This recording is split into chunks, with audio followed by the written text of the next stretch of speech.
Man can't say that I didn't done told him. Man can't say that I didn't done front like Rooney. Man can't say that I didn't done told him. Man can't say that I front like Rooney. Man can't say that I didn't done told him. Man can't say that I didn't done told him. Man can't say that I didn't done told him. Man can't say that I'm front like. I'm up squad like Rooney. Flow like Rooney. Bare their threats I got last year till this day. No bullet has gone through me. Out here like an action movie. There when I'm soft like strawberry smoothie. Harry gonna be in a bitch. You'll get left in a ditch. Cool. I'm out of order, so unruly. Man wanna wear my flow like clothes, but still wanna come around and guys school me. What a joker, what a flip, what a bully. Come to the bits with a spawn off Uzi. Came to the bits with a spawn off Uzi. You'll get left in a ditch. I'm up front like Rooney. Flow like Rooney. Bare their friends I got last year till this day. No bullet has gone through me. Out here like an action movie. Then when I'm soft like strawberry smoothie. Harry gonna be in a bitch. You'll get left in a ditch. I'm out of order, so unruly. Man wanna wear my flow like clothes, but still wanna come around and guys school me. What a joker, what a flip, what a bully. Come to the bits with a spawn off Uzi. Came to the bits with a spawn off Uzi. You'll get left in a ditch. I'm up front like Rooney. Man can't say that I didn't done told him. Man can't say that I didn't done front like Rooney. Man can't say that I didn't done told him. Man can't say that I'm up front like Rooney. Man can't say that I didn't done told him. Man can't say that I didn't done told him. Man can't say that I didn't done told him. Man can't say that I'm up front like Rooney. Front like Rooney.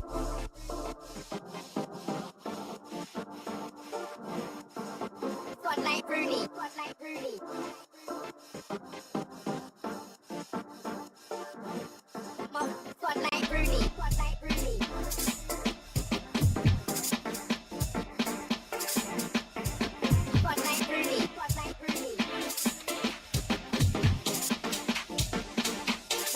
like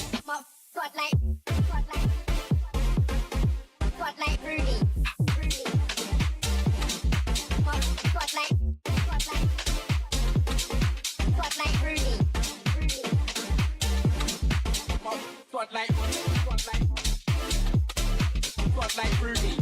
Rooney. Front like Rooney. Rooney. Front like Rooney. Front like Rooney.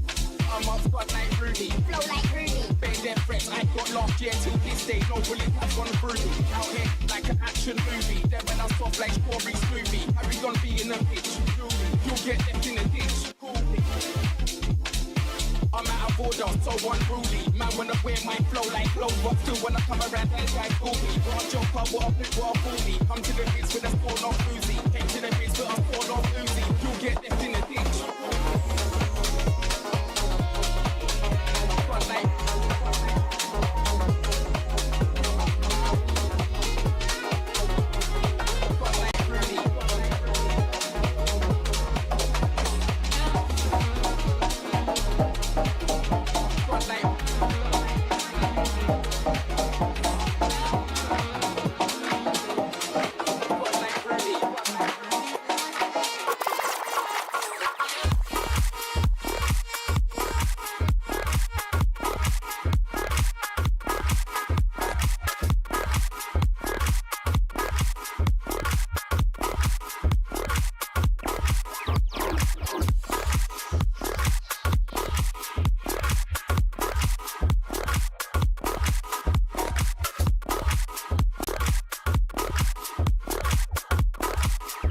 Begin with a drum set. Listen for an explosive live sound. The snare should be crisp and the cymbals should ring.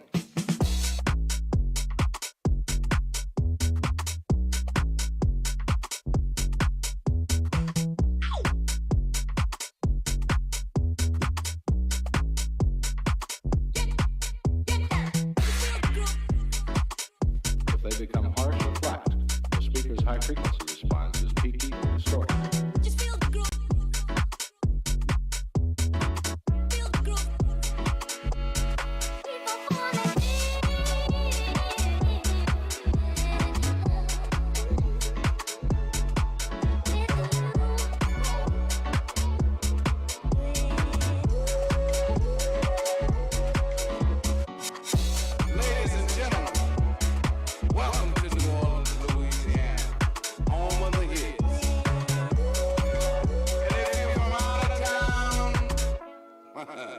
Welcome to the third world.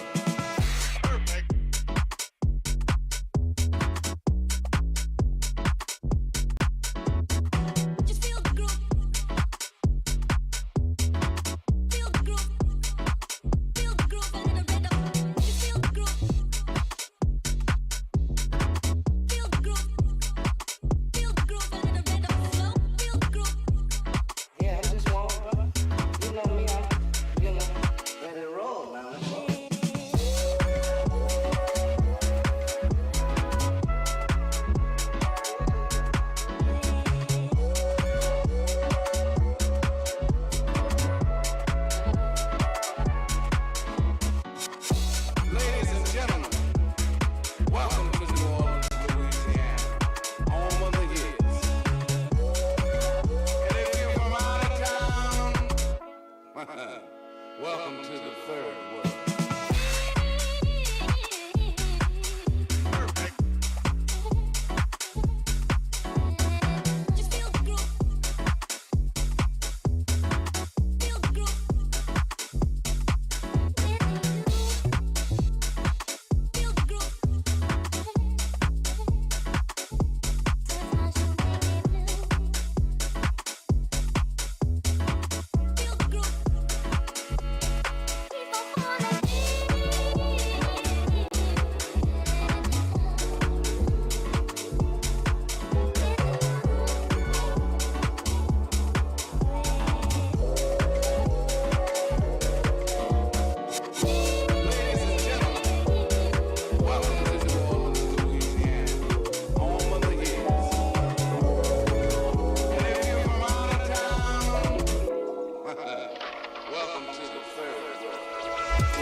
What is up, everyone? Welcome in. It is Wednesday. I almost said Tuesday. Oh, I should have streamed a couple of days ago, but we are here now, live and alive. Welcome in, everyone. I hope you are having a fantastic Wednesday. It is April 8th. And we are having decent weather, I think. It's not too hot, not too cold here in Rancho Cucamonga. All right. We got a lot of news to get to today, and also some homework, but we will see if we can get to that. It's going to be a busy day, but I hope everyone is having a good one. Let me know how you're doing in chat. I hope chat is having a great Wednesday. I hope everyone is doing well despite the state of the world, because it's been crazy. But we're going to stay focused on local politics. We're going to stay focused on California. As much as we want to talk about Iran and the world and gas prices, I think we're going to try to avoid that today and stay on California news. So thankfully, well, there's been a lot going on. Yay, Stardust. Stardust City Hack, thank you for being in chat. I hope you are having a good one. Glad to see you again, too. Happy Wednesday. Happy hump day. Hey, thank you for the hearts and also the party poppers. I think that's what they're called. Okay. All right. Let's see. First things first. Thank you, Dens1000, as always, for the rally house. Hold on, I need to clean my mic.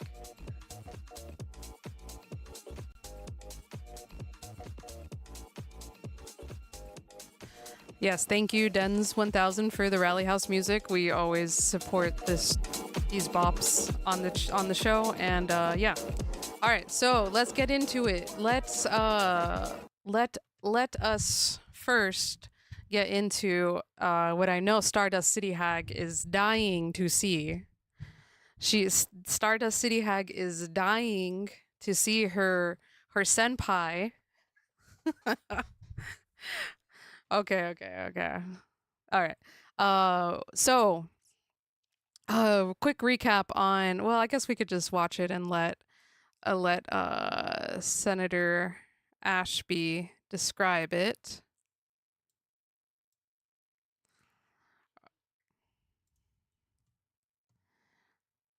Okay, let's see.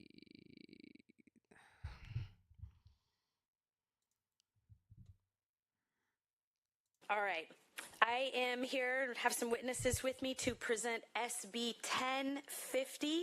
First of all, thank your staff, Chairman, who they have been excellent. We will continue working with them as we go here. Senator Angelique Ashby, sorry. Angelique Ashby, where is she from? Ashby. She's a member of the California State Senate, but where is she from? Let's see, District 8. Where is District 8? Local resources. Here we go. Cal Matters always pulls through for me.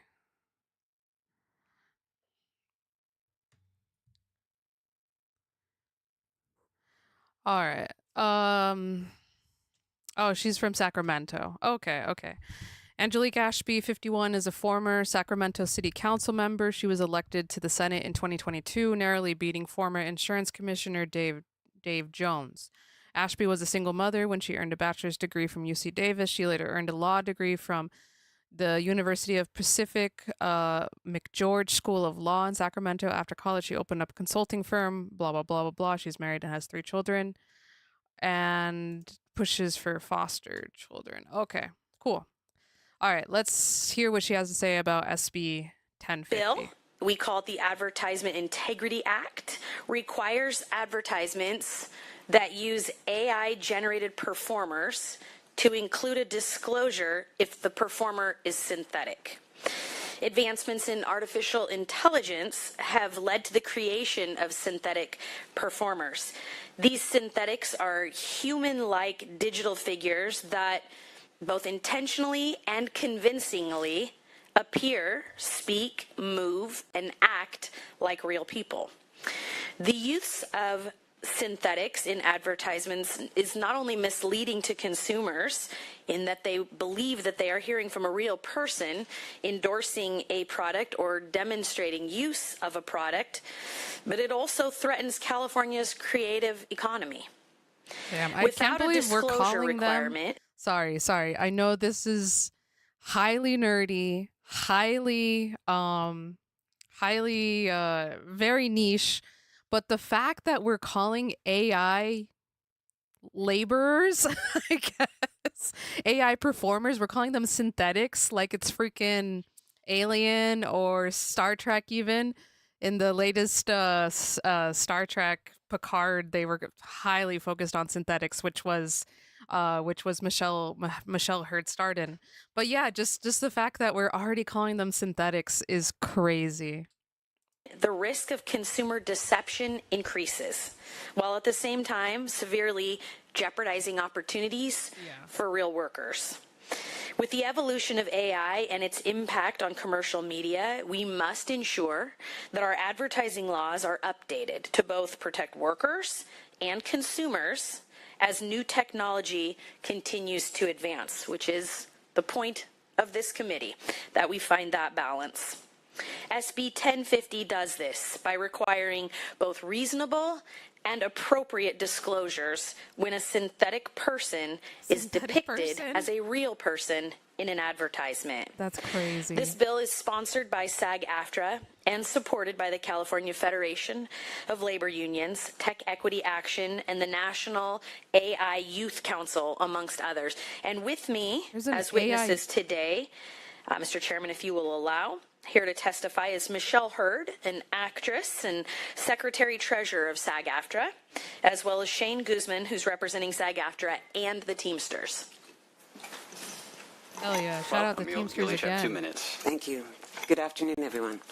My name is Michelle Hurd. I am an actor and Secretary-Treasurer of SAG-AFTRA.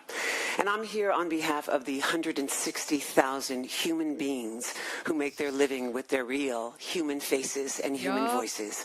I've spent my life in the media business, so I know how persuasive a human face can be.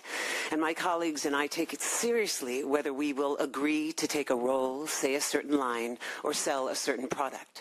We won't agree to say or do things that are contrary to our values or promote harmful products. But in the age of deepfakes and hyper-realistic digital clones, anyone has access to technology that can produce realistic-looking human faces, voices, and performances.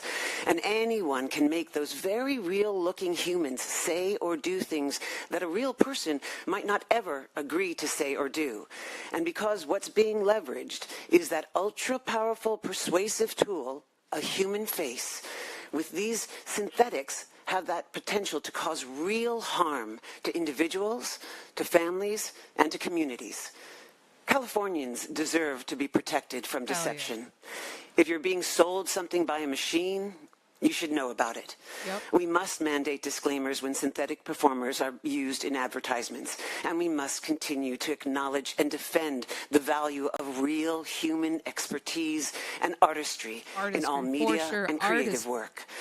Thank you, Senator Ashby, for your leadership in introducing Senate Bill 1050. The AI Advertisement Integrity Act updates existing laws to reflect new realities. Thank you for your time. Damn, good job, Michelle. Mr. Chairman, members of the committee, Shane Guzman here oh my God. I think she's a little bit nervous too. And she's an actor, bro. She's not only an actor, she's a union leader in her actor union.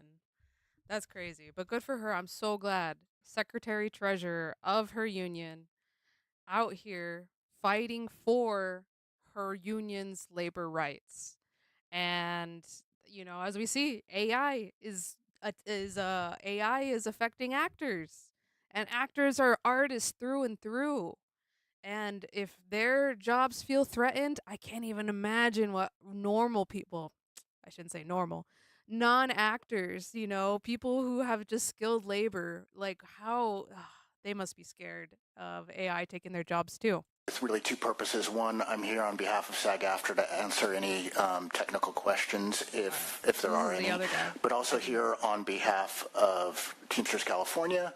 We have thousands of members here in California and across the United States in the entertainment industry, and just happy to be here to support our brothers and sisters in SAG-AFTRA to really build in appropriate guardrails around emerging technology that's going to affect members in the workplace, and we think this particular bill is appropriate for that. Definitely doesn't outlaw affecting members technology, in the but workplace. certainly puts appropriate guardrails on it. And with that, where's your vote? And thank you both. Other witnesses in support, and they would like to identify themselves for the record. Mr. Chair, member Sarah Flox, California Federation of Labor Unions, in support. Thank you. Nice. Okay, so now we're just going to hear all the people who support the bill. Oh, Mikey no. Hofi on behalf of Please Common don't tell Sense me that's Media in Eloise support. Thank Gomez you. Reyes. Oh, no, sorry. Sorry, I just saw someone pull up out of this back door in their walker, and I'm like, please don't tell me that's my California state senator. And it is. Mikey Hofi on behalf of Common Sense Media in I'm support. pretty Thank sure you. it's her. All right, are there lead No, now witnesses she's in walking opposition? without her Please walker. come What the forward to the table, and you'll both have 2 minutes as well. Oh, my God. She's looking for coffee or something. Walking without her walker. Okay, now she's sitting down. Late to the hearing. Chair Cabaldan, members of the committee, Melissa Patak with the Motion Picture Association on behalf of our member companies, the leading. Wait, she's on behalf of the Motion Picture Association? That does not sound good. That sounds like Producers and distributors of motion pictures, television, and streaming programs. Thank you very much for the opportunity to testify today and for the meetings we've had with committee staff, with the author's staff, and with the sponsors of the bill. We have a long and productive history of working with the Screen Actors Guild AFTRA on a number of these kinds of issues, including digital replicas a couple of years ago, and we look forward to continuing that conversation and that dialogue and resolving those issues optimistically. Let me just highlight our concerns. SB 1050 imposes a disclosure requirement on any ad that uses a synthetic performer. The obligation is required for anyone who creates or disseminates such an ad. As such, broadcasters, whether national or local, or an operator of a streaming platform that is ad-supported, could be liable under this bill. What's wrong with that? It is important to note that California's existing false advertising law recognizes that publishers and broadcasters can't be responsible for policing all the ads that are placed on their services and on their networks, and provides an exemption for them at B&P Code Section 17502. This bill should be consistent with and not in conflict with existing law, either by including this provision in the existing false advertising law or providing a similar exemption. We also believe the bill is overbroad in that it requires that any ad that uses any synthetic performer be subject to the disclosure requirement, whether or not it is misleading. MPA shares the author and sponsors' concern about the use of synthetic performers that might deceive or mislead the consumer. But the failure to label an ad that uses a synthetic performer and doesn't mislead shouldn't lead to the punishment as would happen under SB 1050. MPA's requested amendments, including others that... But, like, how hard is it? I'm sorry, how hard is it to just not use... How hard is it to say that this is a synthetic performer if you're doing a synthetic ad? You know what I mean? She's acting like it's the end of the world. We submitted in our memo, track a similar bill enacted in 2025 in New York. California doesn't need a different standard, and we would urge that this bill align with the law in New York. Thank you very much for the opportunity to testify, and we look forward to continuing to work with the sponsors and the author. Thank you. Hi, good afternoon, Chair and members. My name is Robert Boykin with TechNet, and respectful opposing this amended position on SB 1050. We appreciate the author's goal of promoting transparency and agree consumers should not be misled. Yep. Our concerns are about ensuring the bill is targeted, workable, and aligned with existing law. The definition of synthetic performer synthetic performer is very broad and could capture routine tools like CGI and standard editing. That would require disclosures even when there's no realistic risk of consumer confusion leading to over-labeling. When everything is labeled, disclosures can become less meaningful. This bill requires disclosure regardless whether reasonable consumer might be misled. That departs from long-standing advertising law and risks regulating clearly fictional or incidental content. A materiality standard would improve focus on disclosures that matter the most. So we thank the author and our office for their time and commitment to this issue and look forward to working with our office and this committee as the bill moves forward today. Thank you. All right, thank you. And does anyone else wish to identify themselves for the record? If you're in opposition, with your name and organization, if any. Okay. Laura Bennett on behalf of California Chamber of Commerce, opposing unless amended. Wow. California Chamber of Commerce. Aiden Downey with the Computer and Communications Industry Association in opposition. Thank you. Yikes. Jonathan Ehrenbaum on behalf of the Association of National Advertisers in opposition. Oh, of course. Of course. All right, then we'll return it to the committee. Are there questions or comments from members of the committee? Senator Ochoa Boat. Thank you, Mr. Chair. So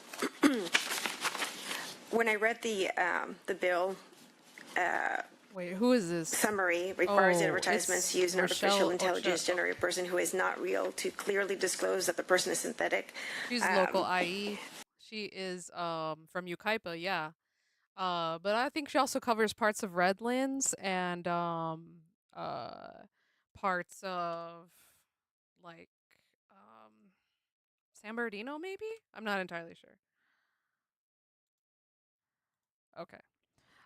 Okay, let's continue listening to her. What I thought, great, this sounds like a great idea, but then of course it's the nuances that go into it nuances that make make the bill a little more merit to look into the details. So here are the concerns that I have. First of all, I think one of the concerns was mentioned the fact that I'm all for disclosure of using somebody that's synthetic. You know, you should be somebody. She said using somebody that's synthetic. To the disclaimers that we have on commercials currently that says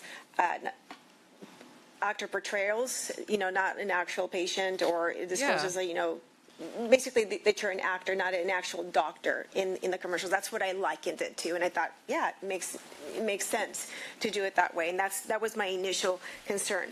But then, as we went a little further, the concern was, why not limiting the requirement to cases where the synthetic performer is a primary feature of the advertisement or used to promote the product, and not just every single portrayer? And I'm just trying to figure out why a little more narrow, because it seems overly broad, and I think it has to be overly broad.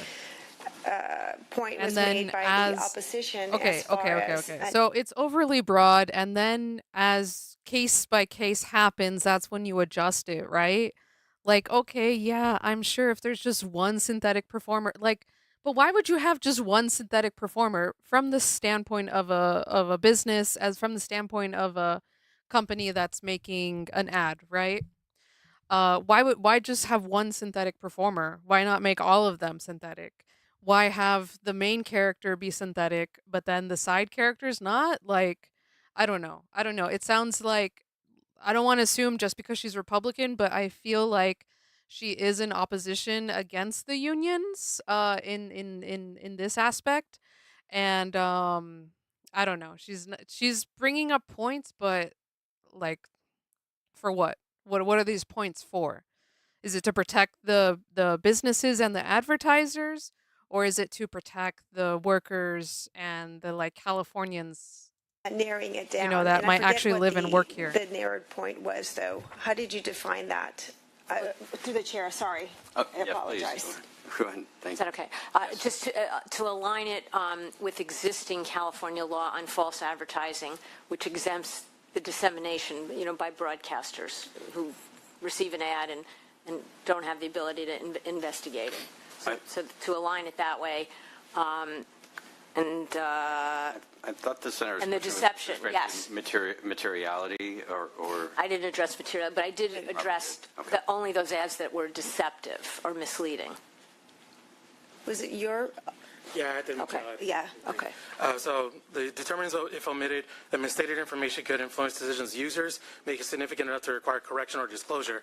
So we're asking that the standard be such that it doesn't include all instances of AI where a reasonable person may not be misled or harmed by it. So, that was one question. And There's and no then my reasonable second people in half America. We're was all the dumb. other concern as aligning it with current law already in place. Okay. So first of all, this bill is modeled after, as one of them stated, I think actually opposition stated, after a New York 2025 bill, which is slightly different than ours. We'll continue to work on it with the opposition. I think there are a couple areas in there where we can work together on a few little changes, but where I would draw the line is this. The idea here is to protect the end user. So while I appreciate everyone at the table, they're not my audience. My audience is my constituency. Yeah. And I'll use myself as an example here. If you're going to put together an ad that targets me and has a bunch of people who look like me, and I think, hey, there's a bunch of 50-year-old moms. I totally relate with this group. Yep. And then I later find out none of them were real people. They were all computer generated. But I was supposed to believe that they were people just like me on that TV screen telling me, hey, this product will really help you at this point in your life with something that you're dealing with. And we know because we're just like you. And that's not what's really happening. That's a manipulation. That's AI. And so I will not narrow the bill beyond that piece because I'm trying to deal with deception and I'm trying to deal with truth in advertising. And I came into this space, this is sort of my second or third AI, Christian's probably bored of me at this point, on these we bills. need to have people when I met caring an about actress who was a voiceover actress for a Disney movie whose voice had been simulated and used. So somebody took her voice and then made an ad with it instead of paying her for her voice, which I'm sure she spent a lifetime tuning and training and working on, and then had God-given talent on top of that. So there are two components to this: the deception piece and then protecting people who this is their craft. You can't just take it from them. You can't make somebody that looks like her so that I believe that it's her talking to me, and it's not her. I don't want synthetic Michelle Hurd. It's not Christopher Cobalden's really. It's just his voice. That's deception. So this bill seeks to address that deceptive component. There are components I think we can continue to work on. This is our first committee stop. I'm sure Christian is willing to stay with me as we go. We probably will make some author amends as we move forward. I think we will address some of the issues that I have heard today, particularly in compliance with the New York bill, and I have some familiarity with BPED law. As you know, and I will use my former BPED chair hat to make sure that we're in compliance. But I won't step beyond addressing the deception and protecting people's talents, skills, and employment. And I don't know what the current law is in place as far as using somebody else's voice or imagery. Yeah, there's without the probably no consent, law or in at least place. without composition. I really don't know what the law is. I'm just currently looking at this particular law.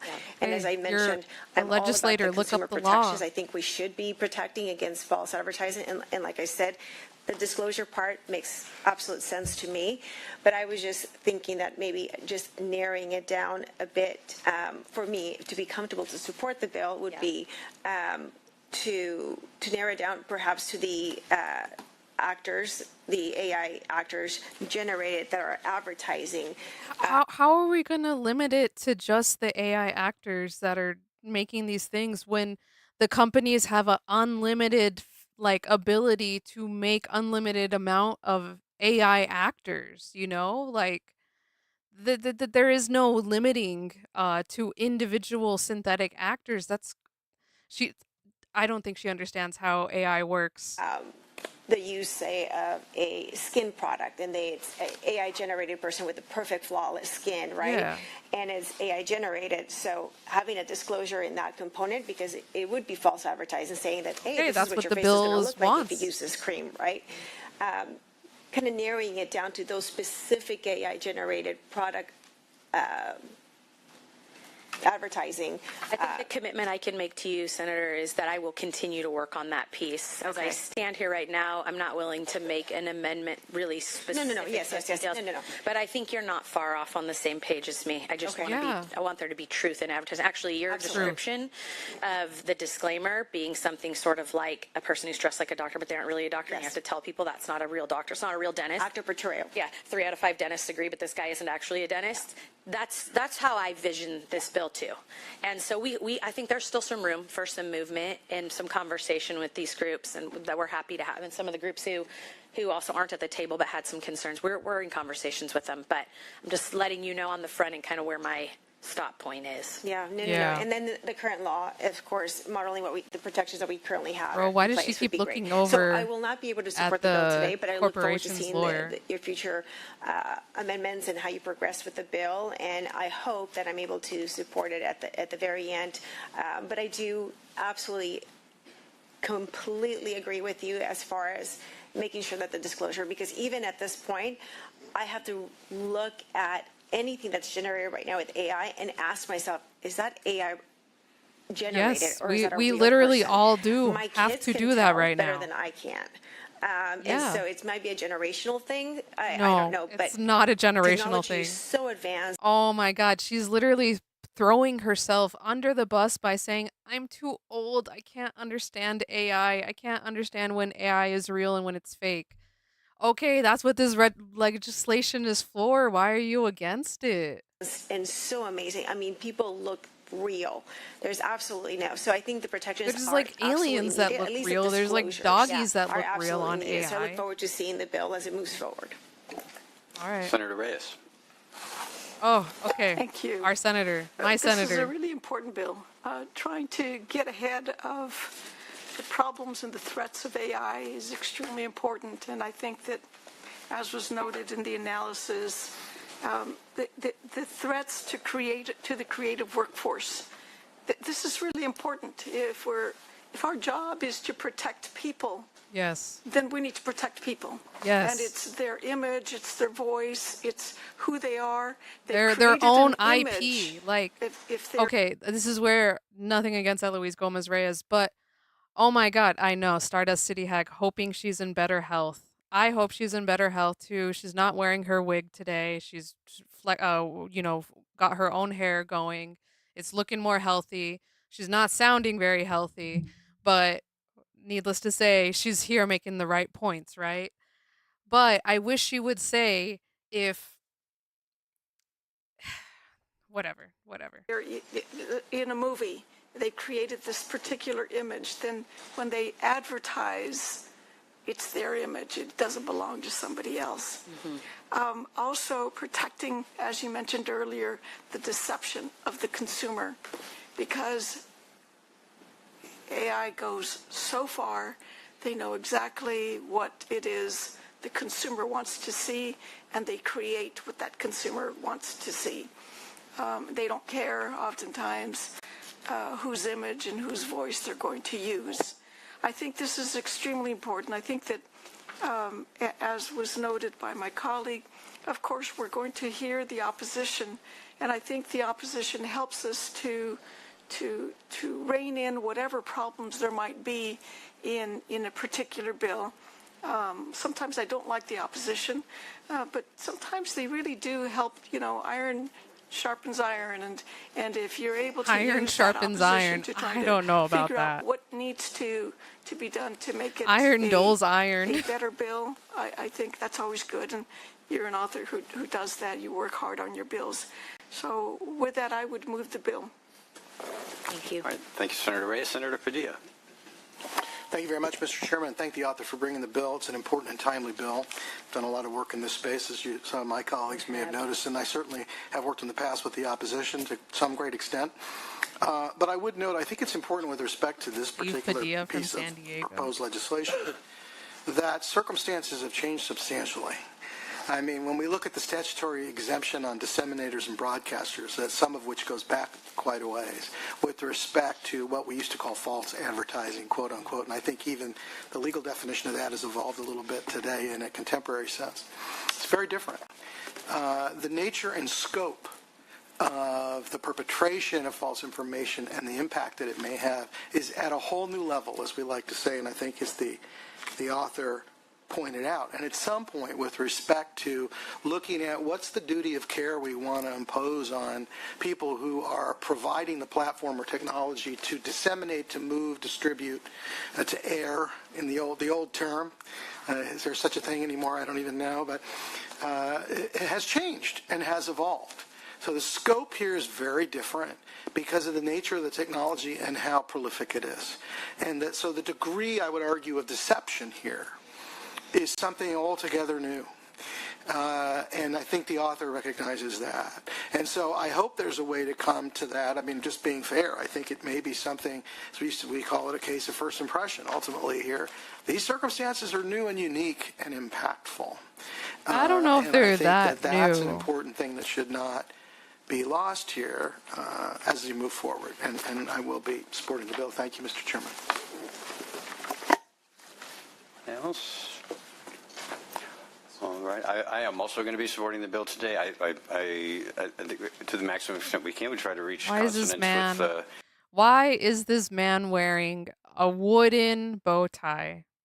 I'm sorry. What are our politicians, bro? What is this? He's wearing a wooden and probably felt bow tie on a pink button-up with a satin light gray coat. What is this man, bro? These people are too freaking old and are too out of touch. I'm judging a book by its cover, but oh my God. At least some other states that share our common values. So I appreciate the Christopher author's commitment to take a look at New York even Start further us and determine where there are accent areas where we can send Oh my common God, signals he said Hollywood's gonna be here. He said Michelle Hurd is gonna be here. Actor and legend Michelle Hurd is gonna be here. I gotta wear my best wooden bow tie. industry and what have you. Those are great. I mean, I personally, I'm not looking forward to ads that if there are 50 people in the background that are not material to the actual thing that's happening. I don't want to see a marker on each 2 millimeter person. I'm not looking forward to that, but I also understand that part of the point of the bill is to try to discourage that from happening in the first place.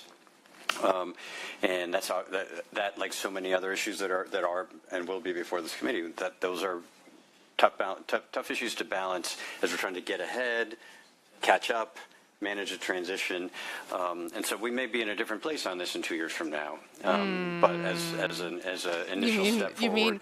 You mean AI companies will be dominant and we won't be having these discussions anymore? Is that what he means? Damn.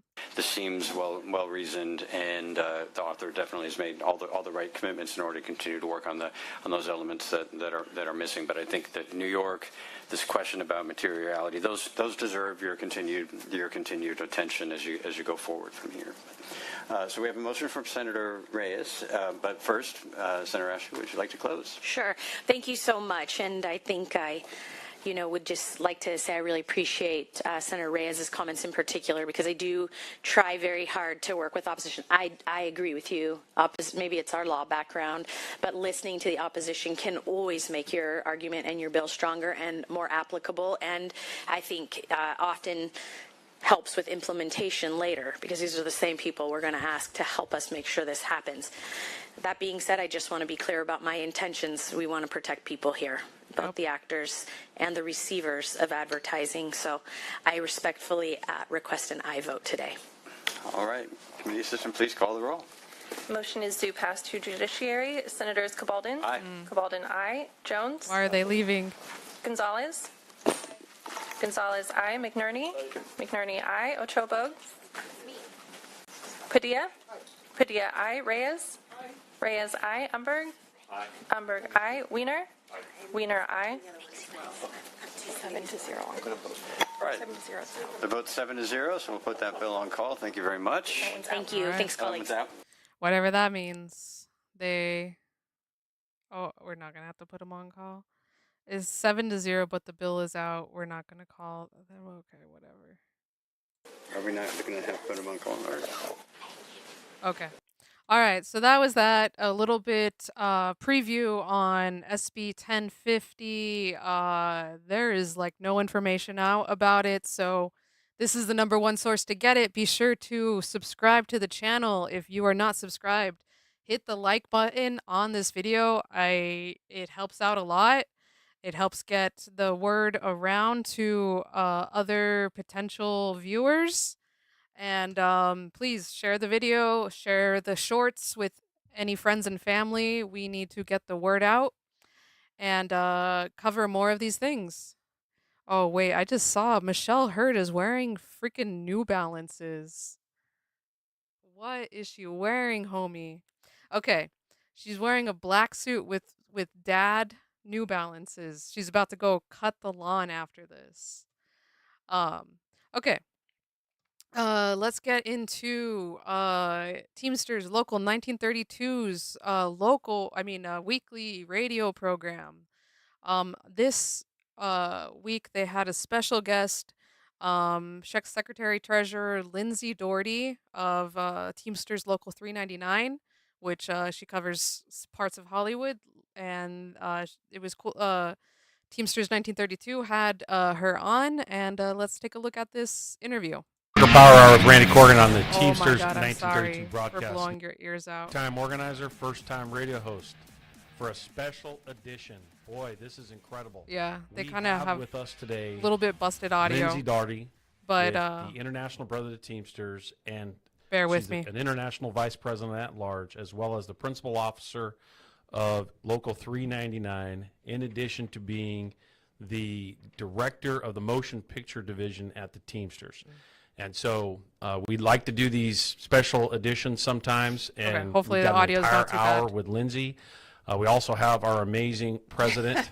I gotta give him his $50. Dang it, it's Kathleen Brennan, man. the incredible and amazing Kathleen Brennan with us as well. And I really appreciate you two joining us today for a live show, a special show, where we're going to spend the next about 50 minutes talking about what's going on in the labor movement. And Lindsay, thanks for coming on the show. Really appreciate you joining us. Thank you for having me. It's an honor to be here today to discuss workers in our industry, so I'm happy to do it. Yeah, and Kathleen? Oh, man, I'm stoked. Like I was telling people this morning at work, I'm like, Lindsay Doherty's coming in. It's always so good to see you, Lindsay. And we really Can we get your autograph? I know, right? No. We absolutely need it. Absolutely. I don't need any of that. I appreciate that. Thank you. No, it's really quite an honor to be here. It's really great to see what you are doing with this program. So thank you for having me. No, I appreciate that. No, we really, the platform's working out really well. Our members are tuning in. The general public's tuning in. You know, you can kind of, small business community, you know, it's been fun.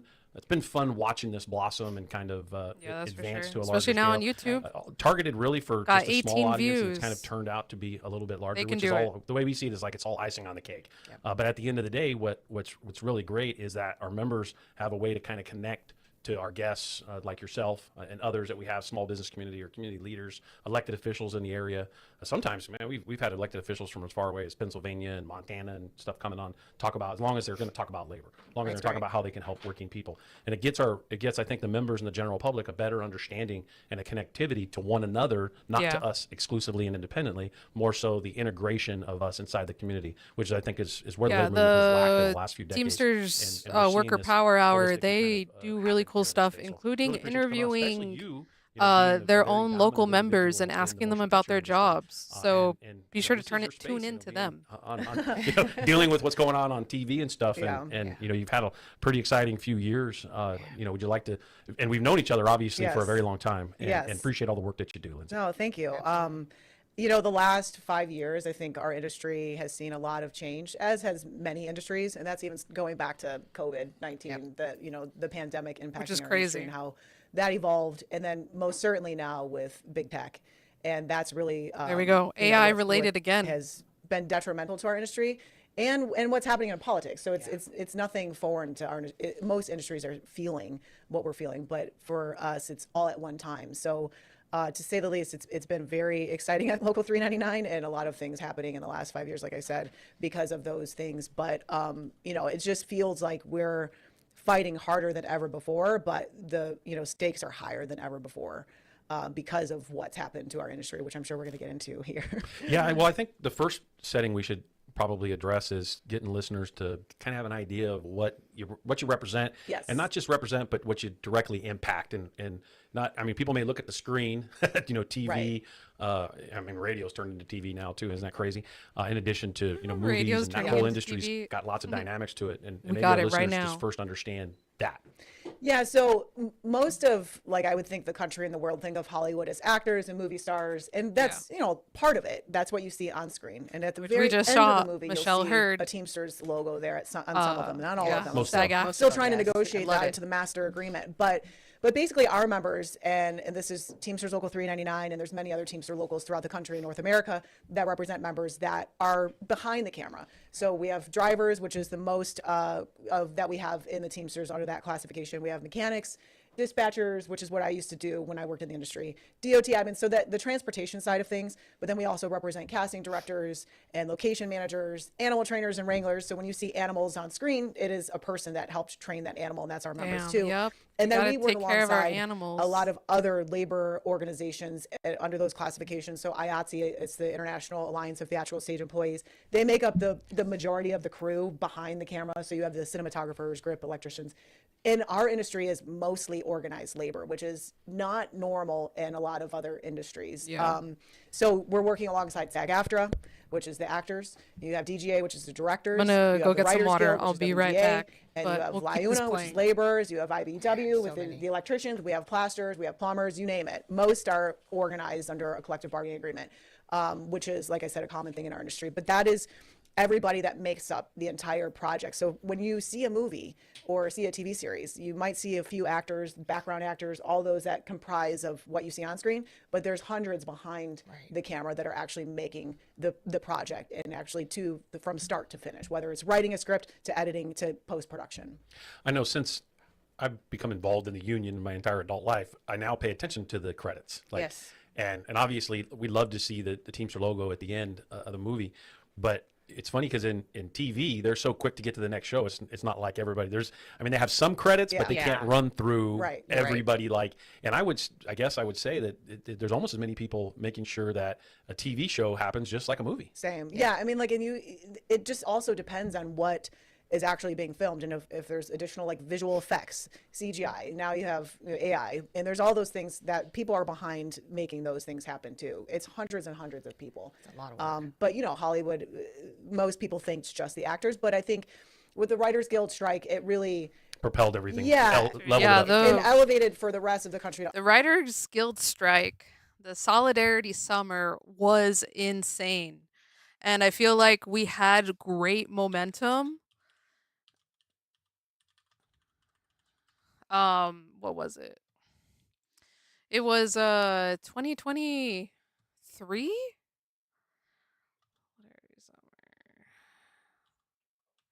Yeah, I don't remember if it was 2022 or 2023. Okay.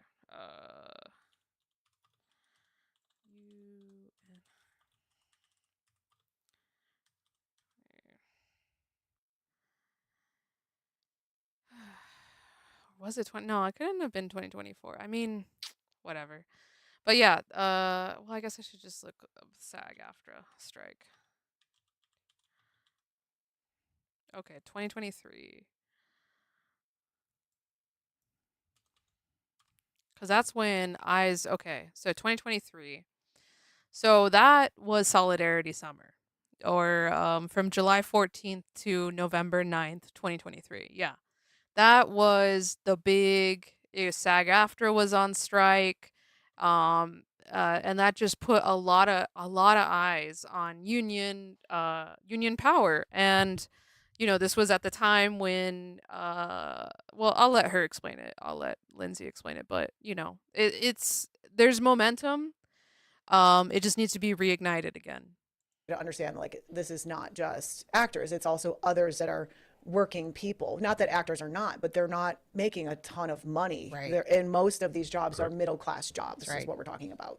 You had something you wanted to say on that, right? About the Writers Guild? Yeah. Oh man, I to this day don't think you got enough credit for.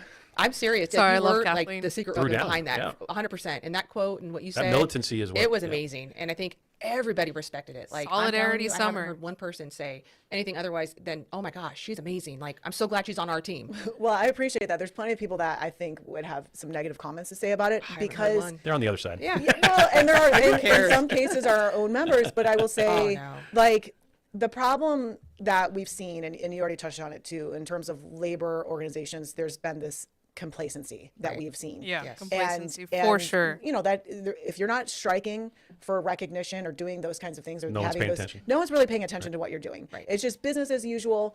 And so we have an entire generation of workers that didn't really know what this was. Right. Yeah. And look, like when the writers were going to go on strike, I was sick to my stomach because I knew what it would do, what would happen. It was and a what scary it meant. time. Because when they go on strike, it's not like a day, a week, it's months. Yep. It's in like it takes takes a long time. time for them to feel that, because the writers already wrote scripts, which then they could still film, but you know, there's other people making script changes, which is basically scabbing. Right. But I knew like we just had to be out in front as much as possible and aggressive to show our members and to show people, no, this is the right thing to do, to stand up for this other union, then stand up for all of us. Because if the studios or the employers are going to just pummel them, Right. which could have happened. And you know, some would argue that it did. It crippled the industry. It did. Yeah, you know, a lot like- of those members suffered, and that's what happens in strikes in general, especially that long. But we had to show people like this. So in my mind, I just did what everyone else should have done, which is the right thing, which is to support Yes. our brothers and sisters and the other labor unions, because like what they were able to attain in those negotiations, Buffalo? we got to see those benefits as well, which was like Right. 7% increase in the first year. And obviously, you know, as an organizer and going on strike, you never make up what you lost during a strike, but you do make the lasting Welcome in, change that DVA. is- It's good to see you and your craziness as usual. I don't know what buffaloes are. I mean, I know what buffalo is, but I don't know what it means in this sense. Oh, slot machine? Okay, welcome in. We're talking about unions. This was a broadcast yesterday on the radio. I don't know what the radio number is because I don't know how radio works. I think it's AM or FM or both AM and FM. Can you stream?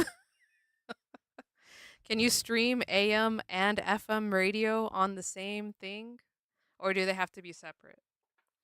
But either way, we're here watching them on YouTube.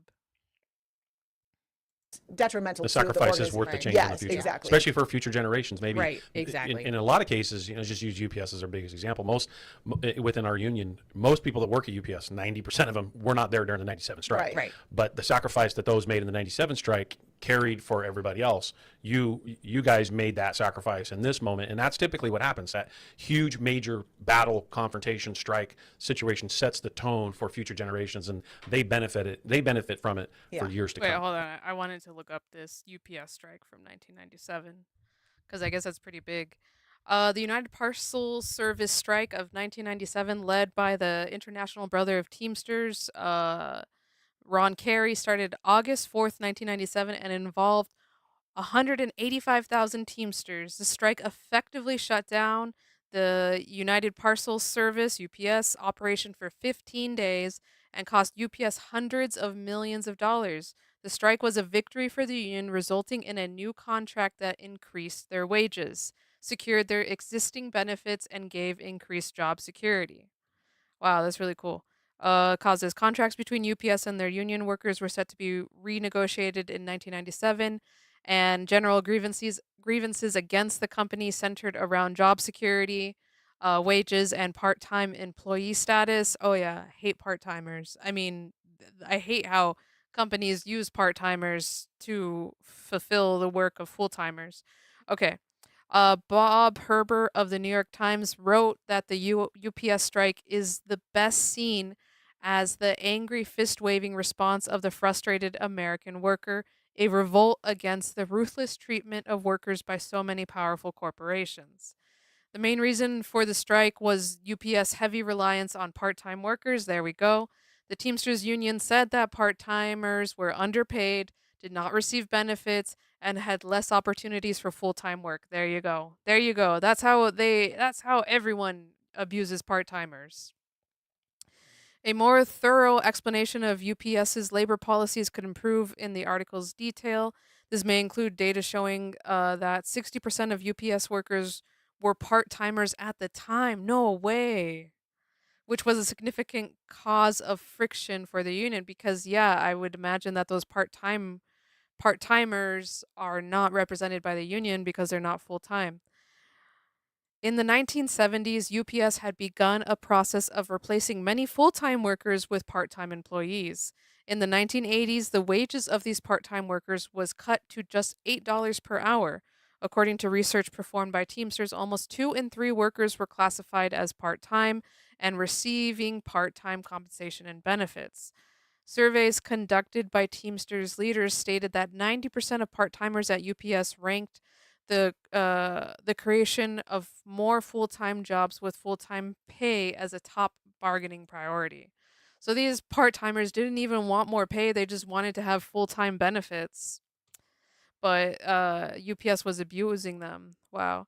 The BLS cites that the 11993 or 1,993 UPS injuries rate as 14%. Whatever, I don't know what I'm reading. Okay.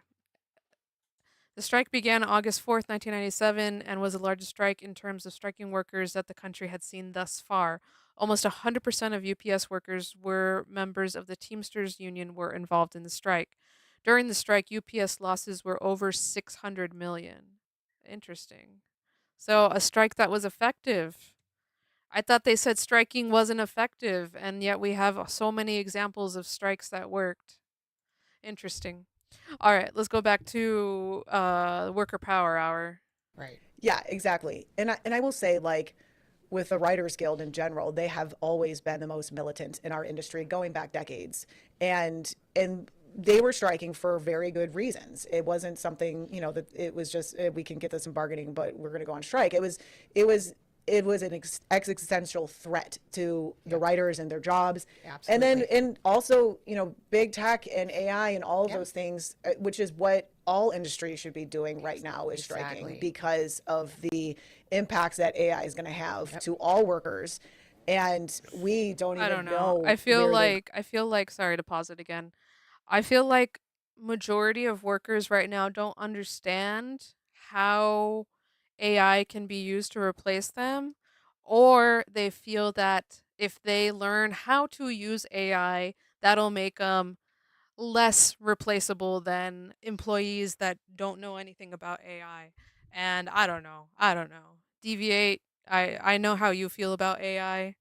You missed it earlier. We were listening to SAG-AFTRA treasurer talk about synthetic actors. Like we're literally calling them synthetics, which is crazy because that's what, we call robots. Not the Melania robot. Stop. The Melania robot is a synthetic Melania, and it's just crazy. It's crazy that we're calling them synthetics and that we're like already laying the groundwork to like have the replacements. I read it as Melania. You know what? She's not American. Who cares how we spell her name? Damn, that was racist of me. Okay. Anyways, let's continue. going, because that's how bad it is and how they're not transparent. These employers that are these big tech companies. You made a couple Big good tech. points I just want to circle back on. First is the impact that the strike made into the general public, because quite frankly, the general public doesn't kind of know or understand a lot of this because, in my opinion, labor has not done a good job of occupying the space, right? And just, I'll do a kind of a selfless plug here, which is, that's why we have the training center, the relationship with the schools like we do here, our billboards, our buses, the radio show. We're trying to do as an organization, as a labor union, is really If you live level in the up IE, you have seen Teamsters 1932 ads either on buses or on billboards. I guarantee it. There was billboards along the 210 for the longest time that said thank a Teamster, because so many jobs in the Inland Empire, or at least a lot of the important jobs, are Teamster union represented. So yeah, hopefully they can get more traction continue building their ranks and just get more political power. Peppering and message and narrative that unions are good for the community and why they're good. So that the only time, we don't want it that the only time that they're hearing from them is during a labor dispute, during a confrontation, because then it gives the sense that it's bad, even though that happens, 99% of the time contracts get resolved without a strike. And so we have a lot of work in the labor movement to do this, like to actually 100%. to do this kind of stuff, which will help us in those future militant approaches, right? Because then we can be more aggressive and more militant because that kid who was in high school happened to see us at the training center and then hear us on the radio and then see a bus and a billboard and then connect to it and then land in the job, and then there's a real sort of community connection to labor Real as a community whole. connection, and it's not like the first time they're seeing the union is in this negative light when you have whatever corporation or whatever business or whatever whoever the union is representing that they are going against. You only see union representation when they're on strike, when they are like at their like most like they've exhausted all other options, and that always gives the employer the power to say, wow, look at this union, all they want to do is be violent and aggressive, and they don't want to come to the table, they don't want to work with us, even though we've given them such generous increases in their salary, whatever BS that they make up, right? But it's like, man, if we could only see unions doing positive things for their community, then it wouldn't be that like first glimpse you get of a union would be that crazy, them yelling on the strike line or whatever, and by that time it's like people, I don't know, American society has this thing that like if you are emotional when you're arguing, you automatically lost the argument, right? Like Americans have this weird thing where we're like, you have to stay completely 100% rational. Don't let any emotions influence you. And that's the only way you can win a debate or an argument, right? That's not how it goes, right? Clearly, unions were trying to get something done in a peaceful way behind the doors, negotiating the contracts, over meetings, and it wasn't by choice that they went to go strike. They were forced to go strike because they were left with no other options. No other options to get what they thought was fair and just compensation and whatever for their job.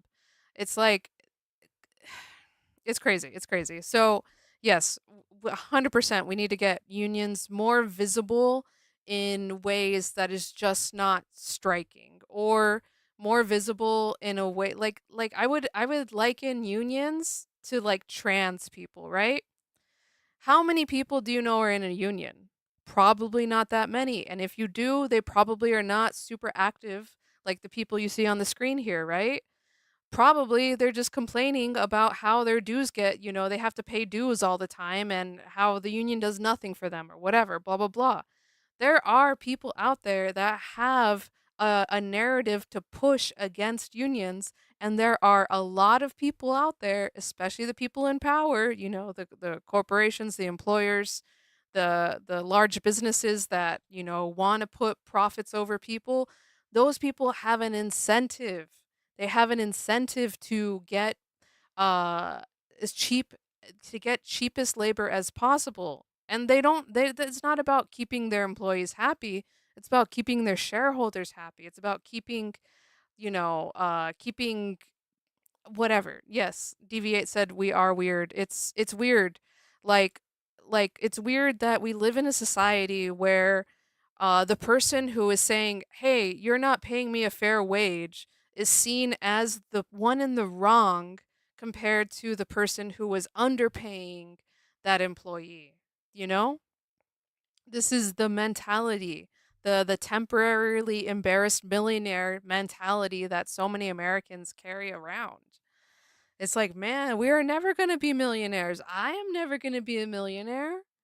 It's not this like thing that is granted to every American, that when when we get the American dream, that automatically means you're going to be a millionaire or a billionaire. DV8 said people have to stop slobbering the billionaires. 100%. Stop slobbering the billionaires and start slobbering, no. And start, maybe listening to people who actually have experience and whatnot in their fields. So whole. And let's and continue you with and I the have always obviously talked interview. about this over all of our careers, and I always appreciate the support that you lend in this space, and then obviously you being the lead in that entire kind of approach to pushing back on big tech Yeah. in the motion picture industry is very much appreciated, because we got to figure out how to kind of tie all those Generational things together. I slobbing, just yes. said, Absolutely. I know I'm promoting what we're doing as an organization here, Right. but a lot of that is also piggybacking on the militant work, kind of like what we're doing at Amazon. Shut it down. Like, we're telling workers, don't depend on the federal government, don't depend on the law, don't depend on all this other. You have the power to shut down Right. your industry. You have the power to shut down parts of your operation. You have the power as workers to control the outcome. right. And when you see workers rise to the challenge, it is a beautiful thing. It is. It's as stressful and as difficult as it is to go through it. Right. It's beautiful to see workers kind of capture that moment and recognize they got it. Yeah, I mean, there's obviously power in numbers, but I think people look at unions like, and this is our changing the narrative, as right now we're at the most popular we've ever been, Yeah. but union density is at its lowest, and that's because of these employers and these companies and these politicians that continue to suppress workers. Like, we're all suffering the same thing right now, not just the unaffordability in the state or this country. It's because of the employers, and until people, it's almost like the easiest thing to recognize. Like, if we all just shut it down, they wouldn't be able to succeed without us. Exactly. But like, it's the simplest thing, but it takes people so long to get to that point. And you really do need a labor union to do that for you, to show you, because you need people. You can't, no one can do it by themselves, but that's why. Nobody can do it by themselves. And if the self-made millionaire, self-made billionaire is a self-made fabrication. Here's from Gallup, labor union approval. The question is, do you approve or disapprove of labor unions? 1936, 72% support. 1940, 61% support. It was a little bit tumultuous between the 50s and 60s, but then by 1972, we had 60% support. The lowest in 1980s, 55%. Actually, that's not the lowest. The lowest is in 2009 at 48% support. That was probably right after the Great Recession, and labor unions could not do anything because this was a financial crash. But anyways, we've slowly, ever since 2008, unions have been growing in support. 2004, 70%. That's crazy. 1953, 1957, 75%, 1936, 72%. Wow. Okay. How many people had no opinion? So yeah, okay, I guess 2024 was the highest year for labor support. Interesting.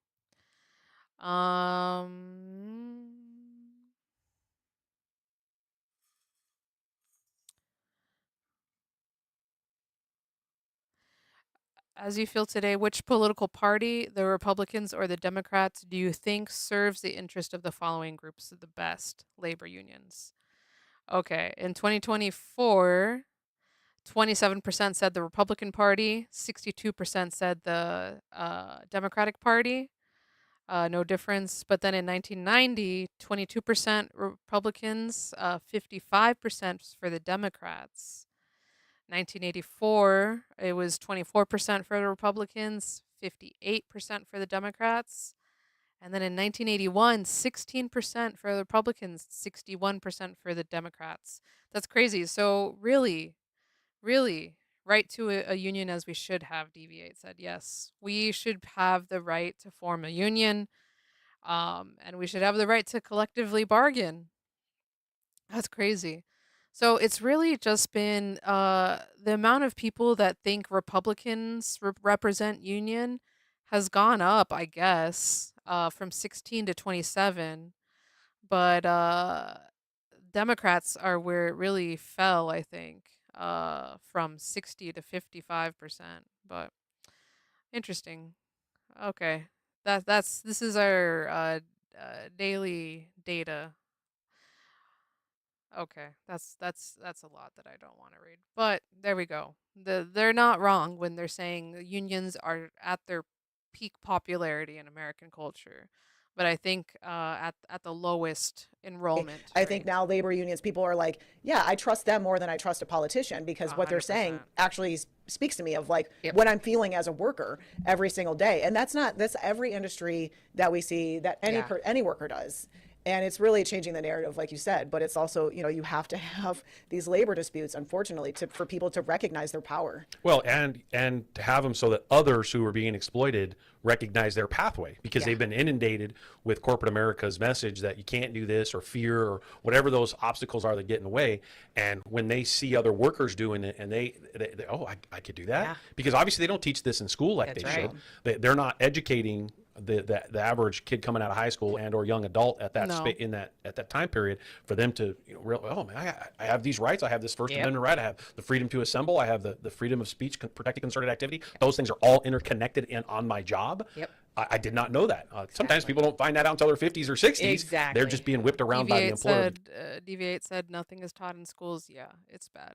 It's just test. That's all schools are now. They're just tests. Because the employer's narrative is overrun. What you really have the right to do as a labor advocate or as a worker within the labor union, and shutting it down. Watching more and more militancy happen in this space is very, very encouraging. Like, obviously, from my role, I'm seeing it firsthand, and I'm seeing, especially since this administration, we have really pushed the workers at Amazon to be more militant for this very reason.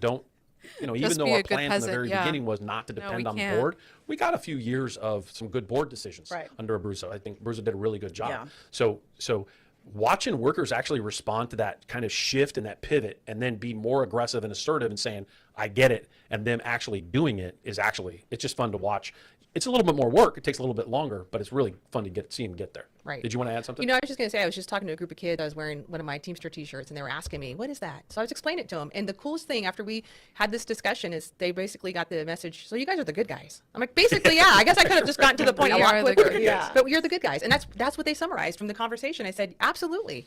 And so it's cool to see that light bulb go on with these kids, and you're like, this is the path. This is the way, kids. You've got to find a good union job. But it's pretty simple in those terms. These young kids, I was like, yeah, you know what? We are the good guys. It's pretty much the easiest way to explain it. And the fighters. Like, you have to show people how to fight, because the world can be very dismal, especially right now when you just look at the political climate, obviously, every day.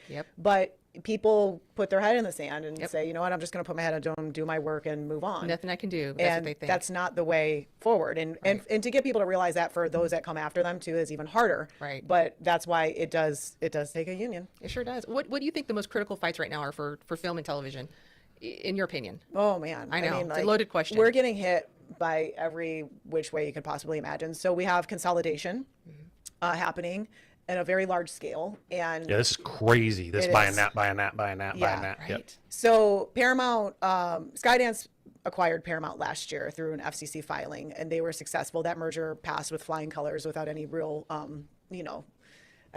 investigation, I would say. And then even when Warner Brothers Discovery, it hasn't been in a good position once they merged, because those two companies merged, Warner Brothers and Discovery, a couple years ago. And then Paramount Skydance indicated they wanted to acquire Warner Brothers Discovery. So then the Warner Brothers Discovery board looked at it last year, and they said, you know what, we're in a good position. It would be better for our shareholders to sell. So then they started this bidding process. So Netflix came into the picture, which Netflix has infiltrated our industry as it's Silicon Valley company. I mean, let's not forget what happened to Blockbuster, because Netflix has been around for a very long time, has decimated that industry. You don't go rent movies anymore. But Netflix is the top streamer, has the most subscribers and most amount of market cap out there in terms of streaming companies.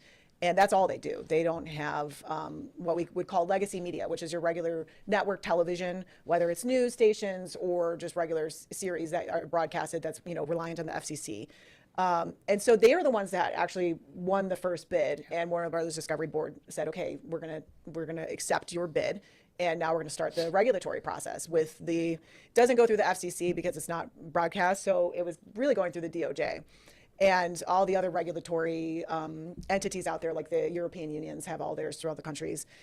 And then Paramount Skydance was also bidding at the same time. And so they actually infiltrated and were very smart in the way that they approached this, because they actually, their chief legal officer used to be the assistant attorney general in the DOJ in the antitrust division under Trump's first administration. So knew like the knew how to navigate that, duck and dodge and hit the cracks. Which like, you know, so there's a lot of things that you heard in the press, saw in the press, because it's such a high profile antitrust case that everyone was talking about it. And it was not a surprise or shock to me that Netflix actually bailed and Paramount Skydance made the you know, their Warner Brothers Discovery accepted their bid, and now they're going through that process. But what it is doing, it is consolidating our industry. It's bringing two of the biggest studios that we've seen throughout our time in the advent of film merged together, and all their other entities. Now forget about like, because there's a whole antitrust component, because antitrust is a whole nother thing.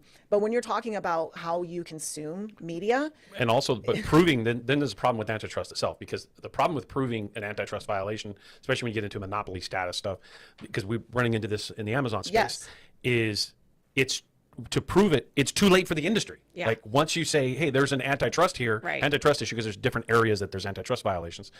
Unfortunately, by the time you prove it, a lot of times it's too late. The consolidations have happened on such a massive scale that it's now detrimental to the industry, consumer, labor, whatever it is. And ironically, labor is actually one of the least considered parts of the subject. Absolutely, right? Which is ridiculous. But like, I would say most recently, probably Lena Khan had something to she do did with a great it, job of that. where labor markets became part of the discussion of antitrust. First Amendment rights, not a conversation about antitrust, but a lot of people are talking about that with this merger in particular, because of the way that media is being consolidated and controlled under an administration that we've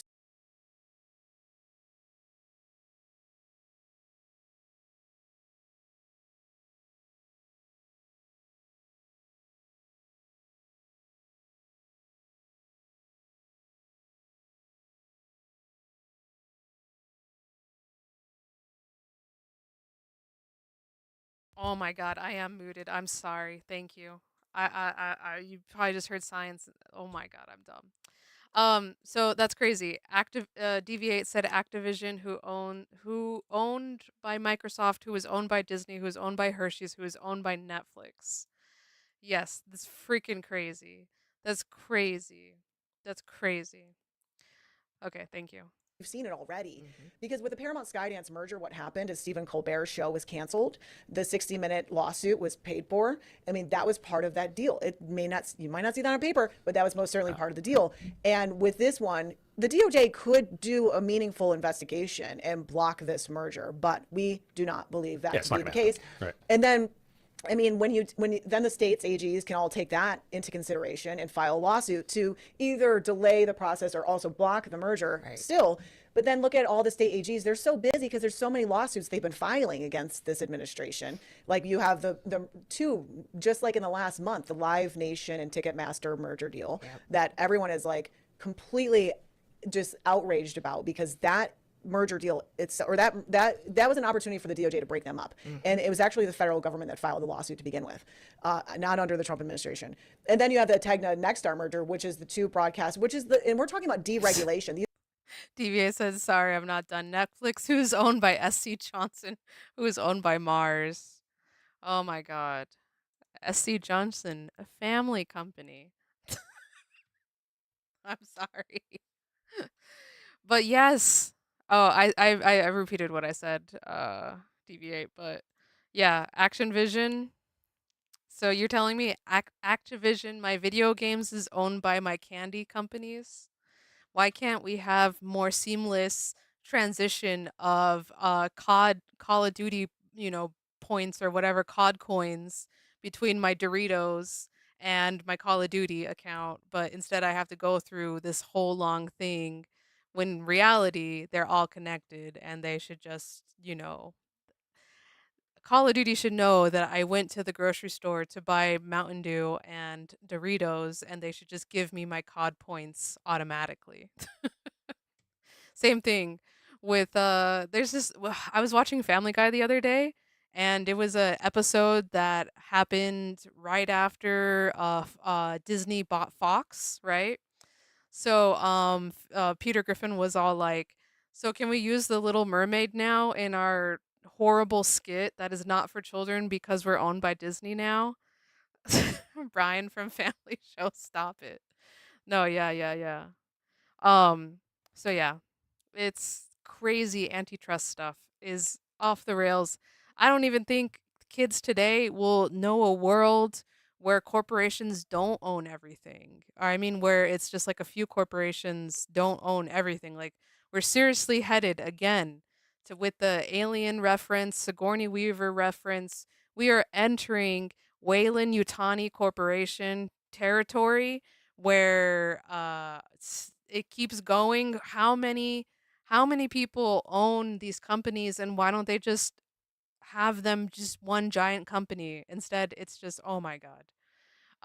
But yeah, it and you're just gonna tell me, Deviate, that everything is owned by Wayland Yutani Corporation, right? Wayland Yutani. There we go. Is there like a advertisement? Oh my god, there's a whole story of the Wayland Yutani. There you go. Building better worlds. I mean, yeah, they're like literally building better worlds, or at least building a world that they think is better. Yeah, so it's crazy. I'm waiting on pins and needles, Deviate, for the rest of the ownership of Activision. 'Cause I'm telling you, it's Wayland Yutani.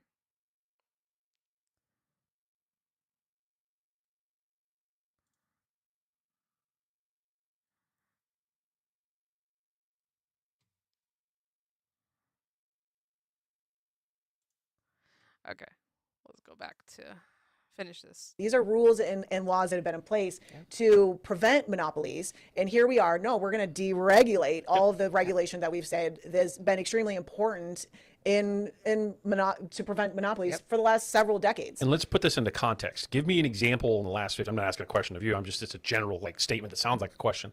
It's obviously a rhetorical question to the listeners.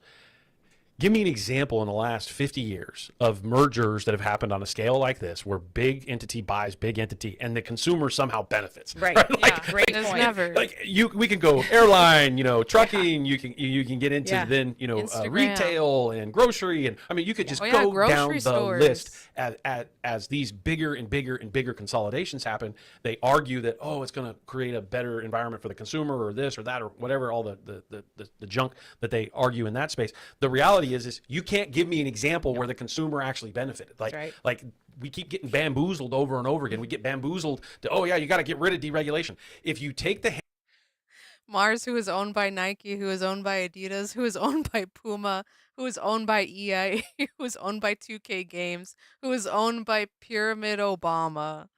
That was amazing. I'm so glad we had our own first copy pasta. Oh man, hold on. Let me. Okay, Control C, Control V. And then Netflix, who is owned by that. Yep. There we go. And then, okay, perfect. All right. Oh, that's over the limit. Damn. I was going to try to put that all in one message, but it's over by 100. Okay. You know what? Just for that, we're going to do you get a little treat. Pyramid Obama for a little bit, okay? Oh, but it's over Kathleen's head. Can't have that. Can't have that. Nope. I'm getting told no. No Pyramid Obama. He's going away. Good night. Okay, let's continue back to video. Handcuffs off of corporate America. That's what you call slavery. They will go that far because that is what they've done. That is currently what they do now in other parts of the world. They have no problem, the super wealthy have no problem exploiting people up to that level. And I think it's really important, your message about how they're deregulating this industry and the way that they're knocking down those regulatory parts and using this narrative to the general public of deregulation, because for whatever reason the general public is like, we can't have too many rules on business. We want small history has government, showed us right? for thousands of years, if the super wealthy don't have guardrails, Right. they poison our water, Yeah. take all of our money, Poison our imprison water. us, and sometimes enslave us. And I'm not saying this to be demeaning in any way. It's fact. facts. They're It's facts. literally fact on what has happened, not only in the 250 years of our history, the last 250 years of our country, but in thousands of years in civilizations as a whole. It's been very rare that one has been balanced to a degree that doesn't allow the super wealthy to exploit on a level like this. And here it goes again, like right in the industry. So you as a consumer of, I'm just going to go to Netflix and Paramount and, Prime and this and that, I'm going to jump around between all these streaming devices. What you don't realize is this is happening behind the scene. I think this is really important for people to hear, and to understand how that kind of BS message of deregulation ultimately is going to affect now look at how much you're spending. Look at how much it was back in the day. I mean, you used to be able to get TV for free. You can get all the channels for free, right? You literally had these little things stuck up on the back of your little TV. antenna. Right, your little antenna. Yep. Or you had this Little big old thing antenna. stuck up in the air on your That's roof, right. right? Some of them still around, you drive around some of the old neighborhoods. And you got everything for free. And now show me where you can get it for free. Right. I'll tell you, Mr. Randy Corrigan, where you can get TV for free. It's called Pluto TV. Which is just basically all the streaming services again in a cable package. I kid you not. Pluto TV is free.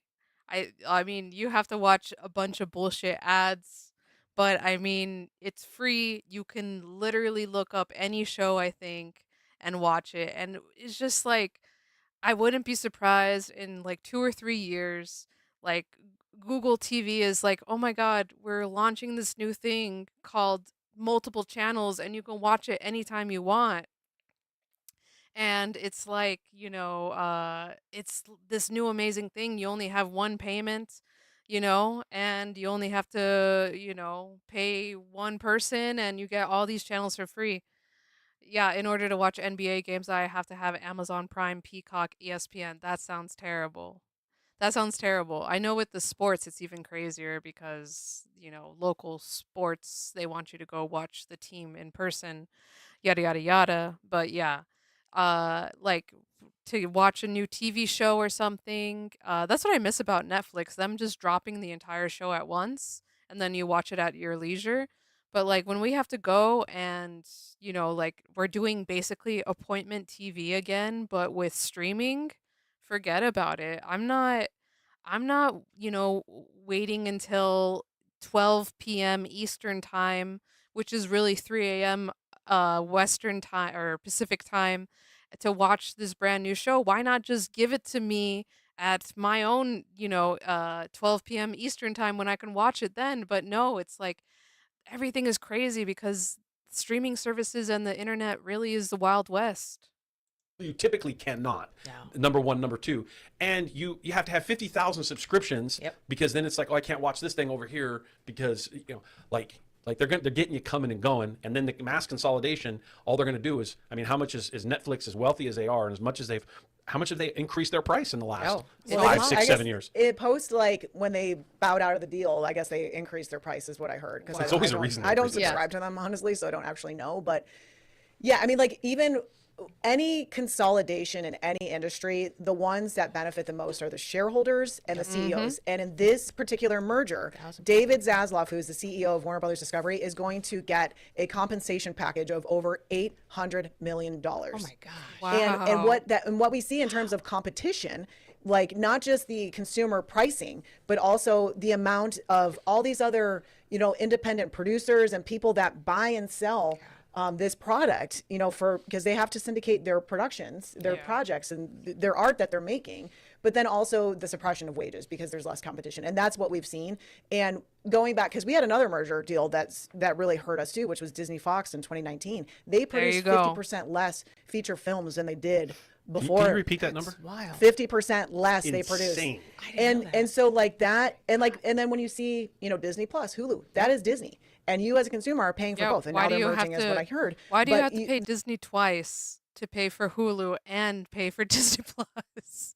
There's all of these things that actually, like I said, the only people that benefit from any consolidation is shareholders and the CEOs and those executives that work at those companies, period. That's it. And let's break that down real quick. Look, yeah, shareholders Just the benefit. C-suite. The CEOs and the executives are typically the largest shareholders Yes. in the business. Yeah. Like, Yeah. and so this is a cash grab for them to reach in and take more TVA money plus out of the system as down. always. Yeah, maybe they're being publicly traded or they're in your mutual fund or your 401k or this that, and you're making a few bucks off to the side. But that amount pales in comparison to the amount that these executives and these CEOs Yeah. are cashing It's in like- on. it's like the because they're the shareholders- largest shareholders within the institutions in I which guess. they are getting a salary from on top of it. They're Yeah. doubling, tripling, You're quadrupling, right. 10 times I didn't over. even think about and it it's like that. I didn't even think about CEOs being the largest shareholder or one of the largest shareholders in the corporations. But yeah, they are shareholders because their salary depends on it. So they're paid to screw other employees out of less salary, and then they're rewarded by getting more salary. It's like, wouldn't you, as the shareholder, but not like the CEO, but the people that just are investing money into the corporation or whatever, why don't they just pay everyone, what they want? I'm sure that'll be more profitable in the long term, right? Because we already identified that one of the problems with American capitalism today is, yeah, in the name of freedom, but it's really not, is that we're focused, or shareholders are focused on short-term profits. And short-term profits are not sustainable. Like, you can't just do short-term profits for the rest of your life, You got to start doing long-term profits. You can't just YOLO it, You can't just live every day as as if it's your last day on a personal level. You have to plan for the future, right? It's not like I'm like, okay, all my money is going to the here and now. I'm not going to think about retirement at all. Why do I need to think about retirement? It's the current profits that only matter right now. No, that's not realistic. And I really, really want to push for shareholders to be more in it for the long term. Like, I'm never going to be a defender of capitalism. I'm saying that here and now. But if we want to continue operating in this level of capitalist society that we are operating in, someone has to make concessions. Someone has to make concessions, and the workers have already done more than enough. Okay? It's time for the shareholders and the CEOs. And I love that Mr. Randy Corrigan right now said the CEOs are sometimes the biggest shareholders because their freaking salaries are enormous amounts. Like, I would imagine that, if you buy a couple of shares of a company, you're not as invested in the company as the CEO is, right? That is their job, that is their salary. And that goes the same for the employees. You should, if I was running a business, I would want to have my employees be so invested in our company because it means that they want to see the company succeed just as much as I do, right? But, this is not how business operators are thinking. I mean, you see it in the games as well with the FOMO events, limited time stuff. Yep. I believe it.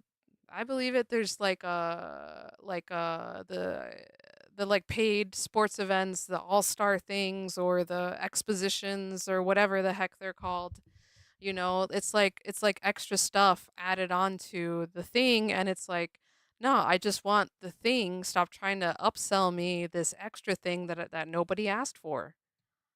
Insane, but again, the general public is not aware. That sounds good. Oh, the shareholder, yeah, maybe it's not good over here, and we're going to have 1,000 less people or 10,000 less people, but the shareholders are going to benefit from it. Yeah. Okay, let's break down who the shareholders are. Yeah. I mean, and this deal in particular too, I think there's a lot more skepticism from people about Paramount Skydance's position to even acquire Warner Brothers Discovery because the amount of debt they're going to incur, but also the money that the capital that was put together for this deal wasn't coming from Paramount Skydance. It also came from other outside investors in the Middle East. You have Saudi Arabia, Qatar, and then also Larry Ellison, who is David Ellison's father, who is also the second richest man in the world, who just acquired the rights to TikTok in the United States, who is Trump's second highest donor.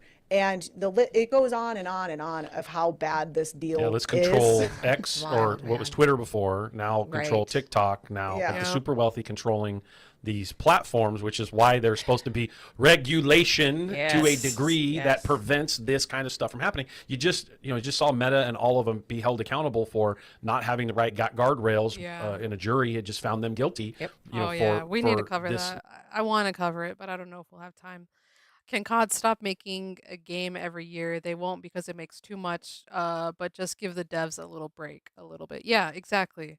But no, it's all about short-term profits. We need to sell an $80 video game every year, as opposed to, I don't know, selling a $80 video game every 4 years, and then, throw on your stupid battle passes or whatever to squeeze money out of the whales that you want to. But instead, they're like, let's squeeze money out of everyone, not just the people who can spend frivolous money on V-Bucks or whatever. It's like, we have to, if you want to play this game, you have to buy it brand new, day one, with the battle pass on top of it. And it's just like, ugh. Deviate said, I felt the regulation. We all know that social media is a problem. Yeah. But, big corporate America doesn't want any guardrails on. They're no different than they did not want any guardrails to prevent them from poisoning the water. And they did 100% for hundreds of years. Deviate. 100%. Until we built a system in America, and only the last 50 years, by the way, only the last 50 years, only since we built the system of accountability and regulatory factors did they stop literally poisoning the water. It's no different than you poisoning the brains we're talking about the of EPA. all of our youth and or adults or anybody. That's where this kind of social narrative and this anger and all this stuff's coming from. This constant conflict and fight is because they're doing it literally for profit. It's intentional. Yeah. And regulation is meant to protect consumers, meant to protect people, working people, and the workers. And like, that's really what we're seeing. That's one of the three things I would say that is killing our industry right now. But that is really what we're trying to accomplish is regulation, which I don't think we're going to find in this administration. And I just don't think that we're going to actually find it, even with the state AG's office. I think we're going to be in this climate of deregulation until we get people. Even the state attorney general, which is Rob Bonta, and I think he was deregulating on the electric car rebates, I think, or not regulating, but remove those little rebates. I don't know.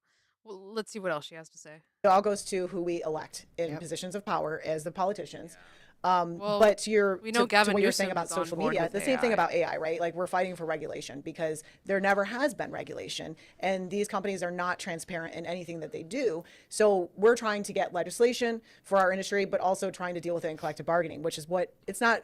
This is also happening with every industry, right? Amazon everywhere. It's not just foreign. It's not foreign to everybody else. It's just it. But the thing that I would say with these tech companies is they're not just impacting us through AI, and they're buying these studios. That's what they're doing. Like, our industry. They're buying their way into your living room. Yeah, like Amazon, for example, is the second, that has the second most subscriptions that most people don't even pay for. They just get it through Amazon Prime. I mean, that this is a hobby for them. This is one of many, as you know, this is one of many industries that they have infiltrated. And our industry was one of the first. You bring up another good point. I'll raise it again, and similar to what I said earlier. Give me an example, like the AI, this lack of regulation on AI, this lack of regulation on social media, this lack of regulation.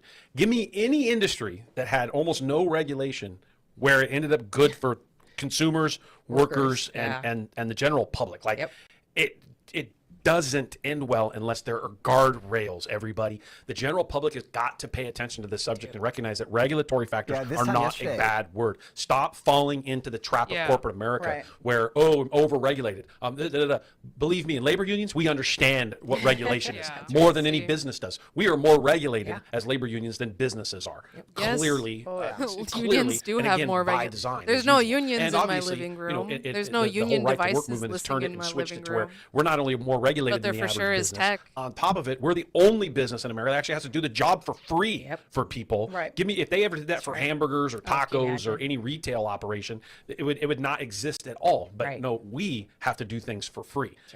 People can take our goods and services on a regular basis and not pay, which is insane that that's happening based on. So my point is regulation only works the way corporate America wants it to work. And unless we are leaning into that space and making sure that we're okay with it. We're okay with rules. Sometimes the rules get a bit outdated. Sometimes the rules need to be, need to adjust to whatever technology is. Sure, have that conversation, make those adjustments, but always keep the consumer and the worker in mind and making sure that the general public isn't negatively impacted by it versus just showing up to some hearing that nobody goes to, spitting a bunch of misinformation, ultimately end up getting approved. Ultimately, in the back, somebody's getting a payout in the back, out the back door. It's really simple with these big tech companies. It's like they say, we don't need regulation. Yeah. Okay. Why so do if they I'm say saying I don't need regulation, well, then show me what you're doing. No, I don't want to show you that. Can't do that. Yeah. Well, exactly. So if you're perfect and you don't need regulation, you should just show it. No. And they've shown time and time again that even when they do have to provide information or evidence, like with Waymo and Cruise and all those, driverless vehicles, they're not even honest about it. They've been caught lying about it, which is the same thing that you just see with tobacco companies like decades ago. We're literally just reliving the same thing with a different industry that's cigarettes telling us don't like, give no, you we're doing this the Trust right way. us. We know what we're doing. Yeah, we've got And this. it's too We complicated. got You you. wouldn't understand it. Yeah. AI is just, too hard for you. I mean, that's really Great what we're comparison saying. to tobacco. I love it. Yeah, Great great comparison comparison. to tobacco. Great comparison. But it all goes down to No. these This ain't gonna hurt corporations. you. It's all these corporations that it's like, Yeah. and this is the one thing Right. that drives me crazy about California. We're the fourth largest economy. Yep. Well, none of us feel it. That's right. Besides Silicon Valley, which Yup. has California has more money and But the billionaire tax is driving them away, right? And then also more billionaires. Yep. So we're not benefiting from deregulation at all.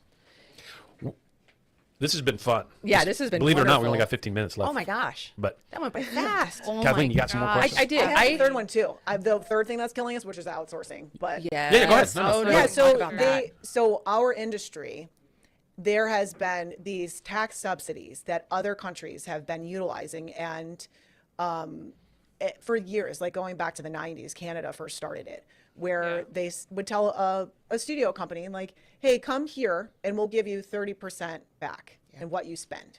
So they started this. And back then in our industry, the studios would then say to us, well, it's cheaper in Canada, so you should lower your wages. No. And so that's what the unions did, which we're not, obviously, we've learned from that. Right. But that's when the California Film and Television Tax Credit came into welcome play in. the early 2000s. Well, we weren't competitive enough. The but love we're also, ninja. okay, fourth largest economy, but we're also competing with these other countries that have other tax loopholes and laws that they've enacted in order to lure motion picture companies to come to their areas. And right now we have seen a mass exodus like never before. And our industry just literally up and left and went to the UK, Australia, Canada, still, Georgia. New Zealand. And they created infrastructure and workforce over there, which overnight, pretty easy. Yeah. And so we are fighting that, which is why I spend most of my time in Sacramento talking to 180. Hey, Eliana, Fred says hi. Wow, what are the odds? We're talking about unions right now. And my two biggest union people that I know that are not, well, okay, union people in the chat, love you. Love you guys so much. Thank you for joining. We're watching Teamsters Local 1932's radio show called Worker Power Hour. And we were talking about California Senate Bill 1050, where we were trying SAG-AFTRA was put out this or trying to get the California state legislator to ban synthetic actors, or at least not to ban synthetic actors, but to have labeling when AI actors are selling or when AI actors are in advertisements, right? When synthetic actors are working, it sounds so weird to say it like that, but yeah, when these film studios are going to be using synthetic actors, they need to label them as synthetic actors because they are going to be in advertisements. And yeah, that's crazy that we're at this level of fighting now. That SAG-AFTRA is like, we need to let consumers know when a actor is not real, selling them a real product, pretending to be a real person. They are not a real person. So that was pretty crazy. We saw local Senator Rochelle Ocha Bra, whatever her name is. She's from Redlands. She was like, fighting, I think, on the side of the film studios. And then yesterday we had, which we're watching right now, Worker Power Hour with Teamsters Local 399. She's from Hollywood. She's a Secretary Treasurer, Lindsay Doherty. And she was on their stream yesterday talking about union stuff. So thank you for tuning in. We hopefully can get another big solidarity summer again, because it seems like SAG-AFTRA is the most looked at union throughout the entire nation, and whatever they do, the entire country has eyes on, which I know every other union wishes they could have that leverage, right? So hopefully, connecting more with unions and the local unions in Southern California, they can get more bargaining power. But it starts with this: getting together, getting the word out, and education. So thank you for being here. Let's continue with this broadcast. The legislators that we have, and even those that haven't even been elected yet, who are running for governor right now, to talk about this, because we have to do the same thing. So now, as labor unions in this industry, we found ourselves, not only are we collectively bargaining, across the table against a company, so to speak, we're also going to Sacramento to lobby for tax credits for them, which no one else does that in their right mind. But this is what we've been doing because it actually creates jobs. In California, it's a jobs program. Right. But we're still not competitive enough because we have other states like New Jersey. There's more filming in New Jersey and New York combined right now than there is in Los Angeles, which we have never seen that before. We are down almost 50% from where we were in 2022, which was a really high year because it was the streaming bubble. Basically, the studios were competing to be the biggest platform out there for streaming. But that's the other thing that we're fighting for right now. And that you see other industries like big tech, they don't have to jump through the hoops that we do to get a tax credit for jobs. Like, it's immediate. Like, they have to produce in order to get the job, the tax program. So they have to have the jobs, people have to work, then they get the tax credit. That's wild. That's just unfair. It really is. I mean, but that's why our local has been so politically active in the last several years because of that. But literally, like, it's all the companies doing the same thing. Right. Like, it's all the big tech companies that we're dealing with in all of these three facets. It's just wild to me. And Robert and I got to go to Sacramento. You just mentioned Sacramento for the first Teamsters California PAC hearing last year, which I thought was fabulous. I thought that was such a great idea that you guys did this. How do you think they're equipped to help with these fights with Hollywood and just the rest of the 250,000 Teamsters we have in California? It's a ton. Well, and let me just add something real quick to that. It's a question coming in from a listener. Also, how are we building, or how are you building? Because obviously you showed that you can shut down the industry, clearly. Yep. And now, as you pointed out before, the next phase is like building a coalition among consumer supporters, other advocacy groups.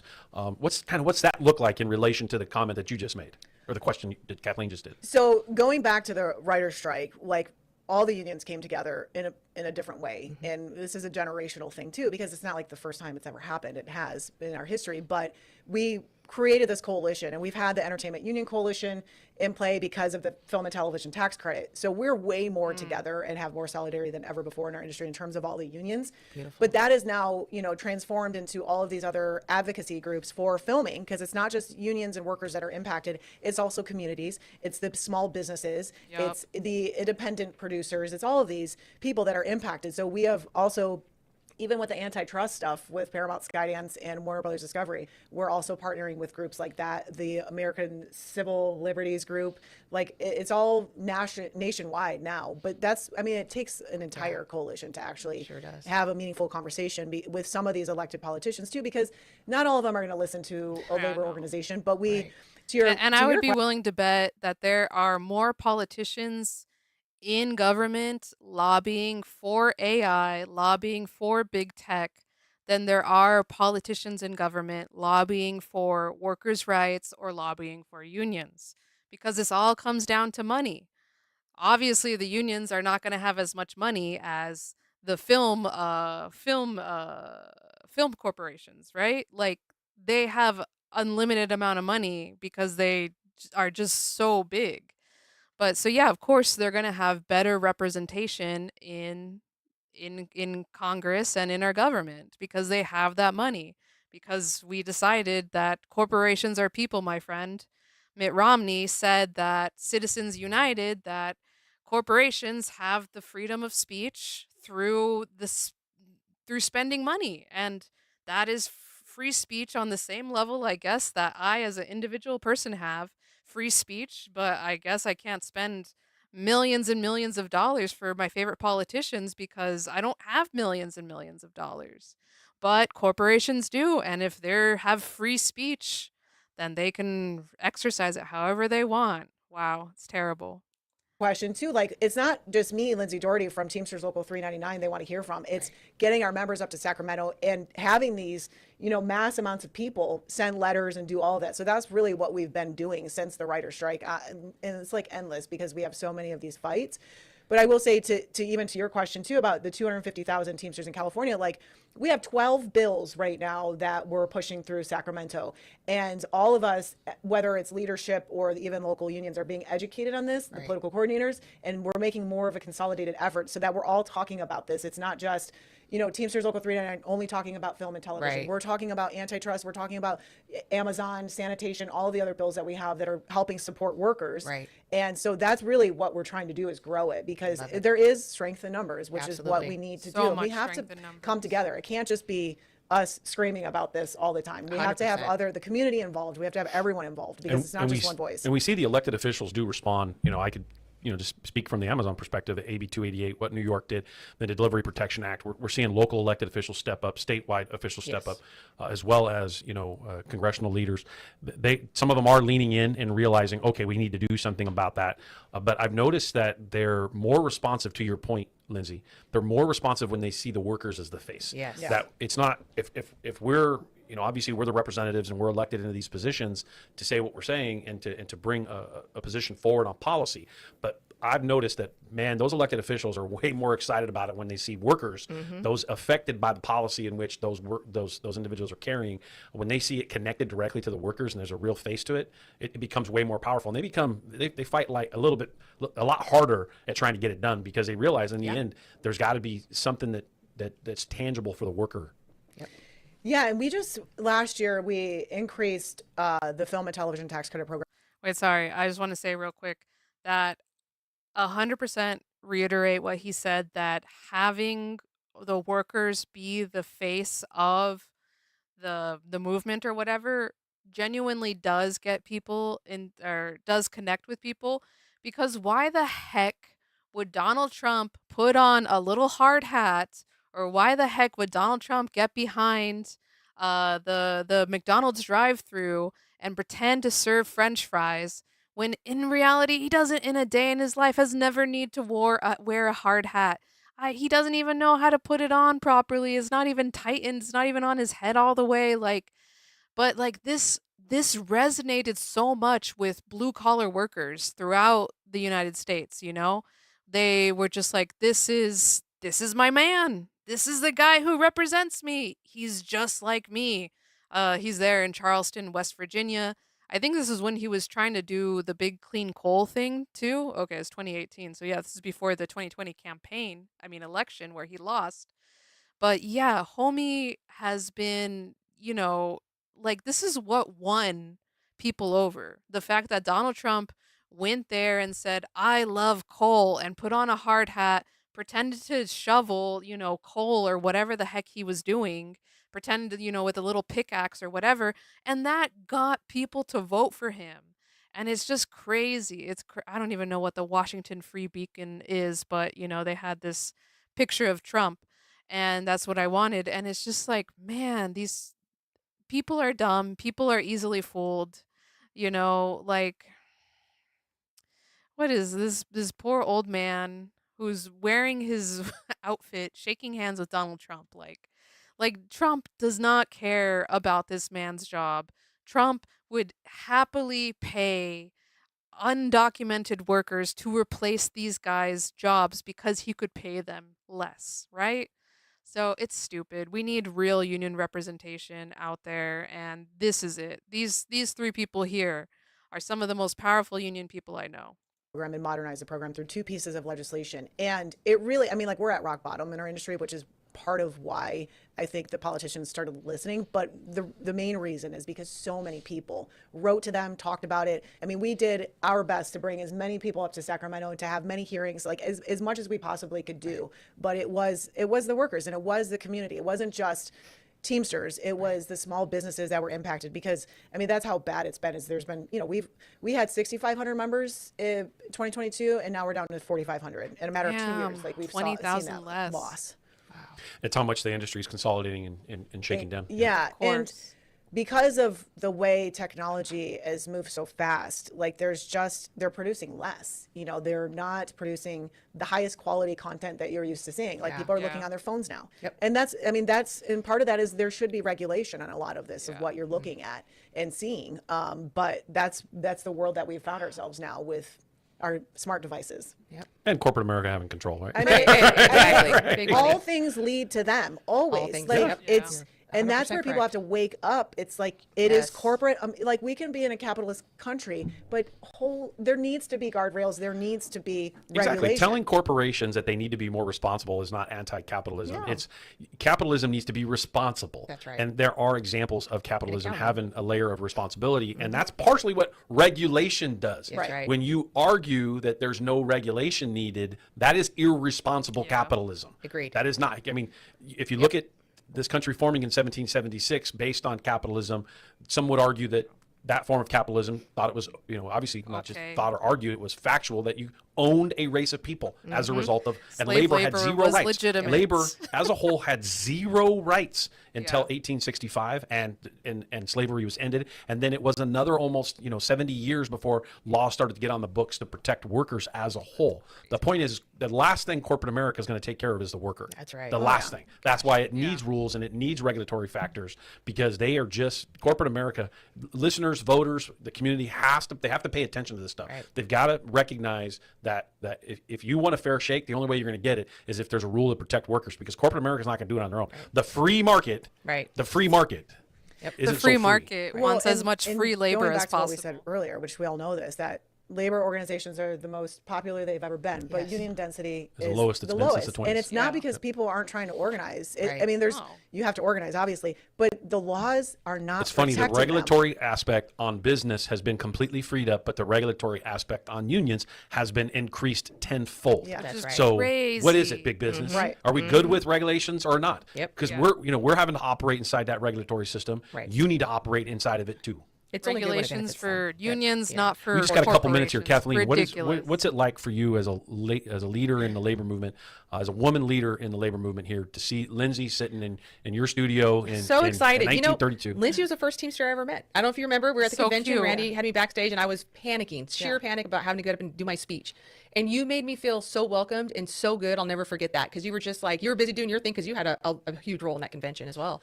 And I'll never forget that. I just was like, wow, this, you took the time to like talk to me and welcome me into the Teamsters. And you're basically like, you're going to be great. Don't worry. They're all going to be excited for you. They're on your team. They're your brothers and sisters. And it just simply being kind and making me feel welcomed and make me, it had a huge impact. So I appreciate that forever. And just having you here, and you're the first female to be the director of that, of the, I'm escaping it. Yes, I can never keep it all straight. It's a mouthful. But I mean, just thank you for coming, and thank you for doing what you do, and for always standing up and setting that example for other women as well in this industry, and in Teamsters, because it's tough. We still have a little, a little bit of a battle sometimes, but you And make you're it no look, slouch yourself. No, Ms. but Brennan. she makes it Madam look President. easy. I just appreciate you. I appreciate that. It's really not that hard though. Like we're all in this together. Right.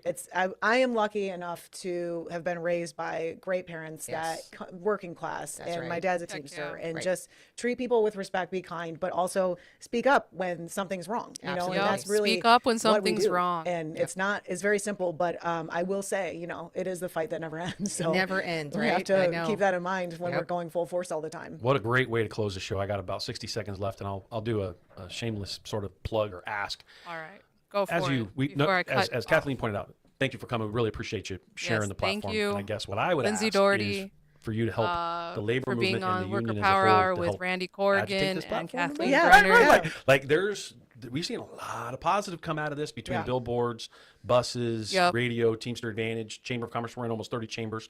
Like we're influencing that message That's through the great layers of the community. that unions are being part of chambers of commerces because I don't know if they usually would be accepted there. Usually chamber of commerces are for like businesses to network with each other. But I mean, if they're a powerful union or they're a growing union and have a lot of support, and that's what we need. I want more unions to grow in the IE. Okay, let's get on to the next segment of the show where we need to talk about, unfortunately, Donald Trump and how he endorsed Steve Hilton for the governor's race. So that effectively, I would imagine, kicks Riverside hometown hero Chad Bianco. How that kicks Chad Bianco out of the race. Chad, I think, was trying real hard for President Trump's support, but he could not get it. Even though Chad Bianco went and seized Prop 50 ballots, it was not enough to win the favor of Donald Trump. All right, so for this article from Cal Matters, let's read through it real quick. It is written by Dan Walters. For weeks, leaders of California's Democratic Party have worried aloud about having so many Democrats running for governor that two Republicans could finish first and second in the state's June 2nd primary election, thus guaranteeing election of a GOP governor in November. Yeah, everyone was saying that and everyone was panicking, and I was like, just wait, one of them is going to have to drop out because if they're going to go up against one Democrat, they're going to lose anyways because all the Democrats here are going to throw their support, hopefully, between one Democrat or a couple. Yes, we hate Chad Bianco. That's why I unironically call him the hometown hero.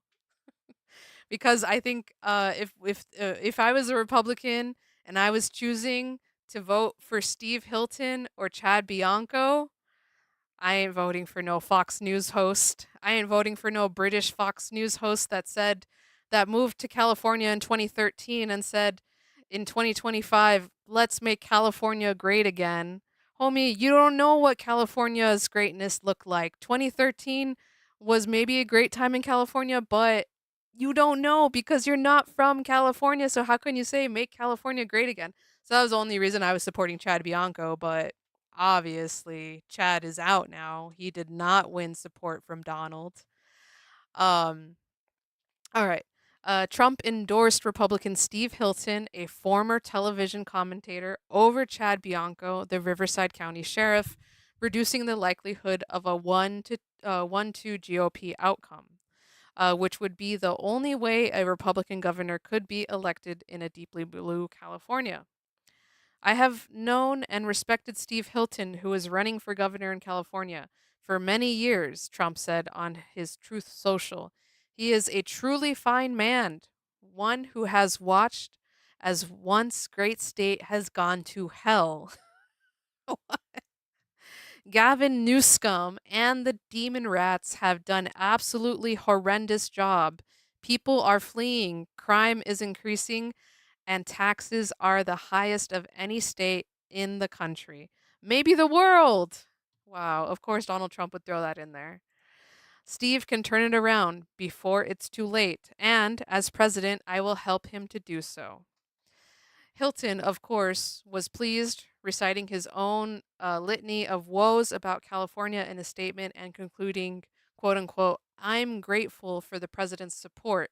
Together, we can turn things around and make California truly golden again." Yeah, well, I don't know. What, he's going to take us back to the gold rush era? We're going to be 49ers again? I don't know what he means by make California truly golden again. In this latest chapter, in what was already the weirdest campaign for governor in recent history, who would have thought that Donald Trump would perhaps unwittingly help Democrats dodge the embarrassment of allowing a Republican to win the governorship? I don't think it was going to happen as an embarrassment, but okay, go off, Cal Matters. The Democrats' own recent poll found Hilton and Bianco virtually tied with a percentage voter support in mid-teens, while the 8 serious Democratic candidates were no higher than 10% each. Given the size of the field, there will be 61 names on the primary ballot. It was possible, although still not probable, that 2 GOP candidates could each garner about 20% of the June 2nd vote to advance to November under California's top 2 primary system. Yeah, California has the jungle primary system created by Arnold Schwarzenegger to quote unquote gotta get a more moderate governor in a massive blue Democratic state. So, jungle primary is basically everyone runs for the primary. There's no Republican primary, there's no Democratic primary. It's just one massive primary that everyone has to participate in. And then the top 2 winners of that primary are the 2 that go on to the final election. And I guess people were seriously concerned that a race was going to come down between Chad Bianco and Steve Hilton, which was not going to happen. And the proof is in the pudding. It's not going to happen now because Bianco is out. All right, Trump's intervention makes that scenario less likely because it will tend to consolidate Republican voters behind Hilton. But while it could help Hilton finish either first or second, without Bianco, he would have been almost a certain loser in November to whichever Democrat made the ballot. Trump may have also relieved pressure on Democrats to surreptitiously help one of the Republicans leap ahead, so as to avoid a 1-2 GOP outcome. The strategy is what Democrats Adam Schiff used in a U.S. Senate raceway 2 years ago, indirectly helping Republican Steve Garvey finish second in the primary, thereby avoiding the general election duel with Democrat Katie Porter. Oh, I see. I see. I see. I was not living in California at this time, so I didn't really follow it that well, but interesting. I know Katie Porter's running again. Trump's endorsement of Steve Hilton likely frees up tens of millions of dollars for Democratic groups who would have otherwise had to spend heavily to elevate one of the 2 leading GOP gubernatorial candidates to avoid a Democratic lockout, Rob Pryor's of California Target book posted on X.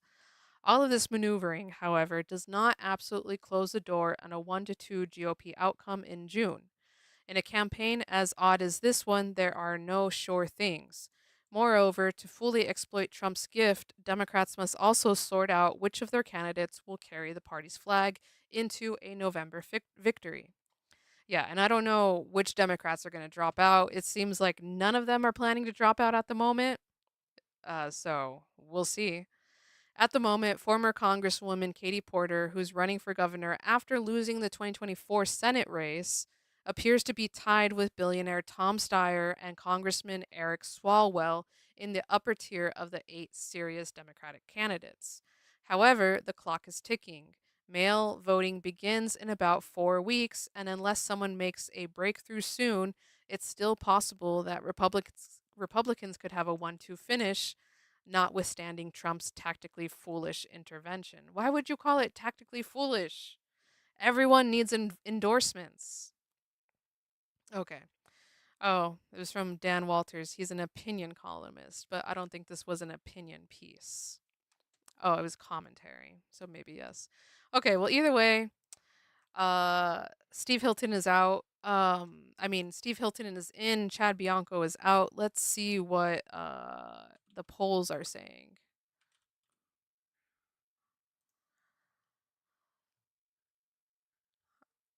Here you go.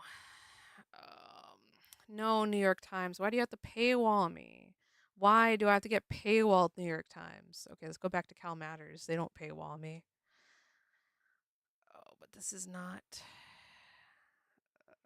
270 to win. Okay. Okay. Let's see. When was this poll taken?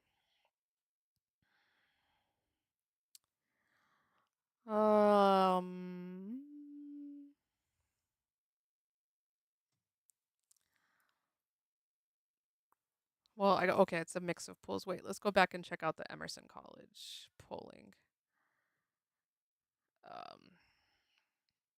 There we go. Okay, undecided, still winning. Okay, as of March. Dang, so people have been getting more confused. Okay, so right now, Swalwell is at 17%, Hilton is at 13, Bianco is at 11. So I would imagine if Bianco should just drop out right now and put all his support behind Hilton, because that'll bump Hilton up to what? Just taking all the Bianco voters, 13 plus 11 is 24, so that would put him at 24% and Swalwell at 17. But I don't know if Steyer or Porter is going to drop out. Villaraigosa and Becerra are still really low. They didn't even include Tony Thurmond or Betty Yee on here. So it seems like it's just the most viable Democrats are Swalwell, Steyer, Porter, Villaraigosa, and Becerra. But I personally don't like Swalwell. Well, I mean, Steyer. I don't like Tom Steyer because he's got a lot of money. And that's so weird. His support has been rising over. So originally in December 2025, Steyer was at 4%. Now he's at 11. Whereas Villaraigosa and Becerra were both at a like higher percentage in December 2025, and then it kind of dropped after that. Dang. But undecided is still the #1 leader, and I wish some of the Democrats would drop out so that way we could have like if there was just like at least 3 Democrats going against each other. That'll be best case scenario because now we just need to pick whatever Democrat is going to be able to win against Steve Hilton. So, okay. Polling is kind of what do you think is the most important issue facing California? Everyone said the economy. The second thing, affordable housing. My most important issue was healthcare, but whatever. Okay. All right. So let's get into the last story of the day, which is the Ontario warehouse fire. That, oh my goodness. Here, I guess, okay, so yesterday or 2 days ago, there was a fire in Ontario. Ginormous warehouse caught on fire. You can see it right here. Oh my gosh, wait. There we go. A whole warehouse is on fire. And I guess this was straight up a toilet paper warehouse. Toilet paper warehouse. Fully on fire. Oh, we're gonna speed it up a little bit. Did they? Okay. Whoever was recording this, wow, this is them putting out the fire. That's crazy. Crazy. Okay, here, let me pull up this video.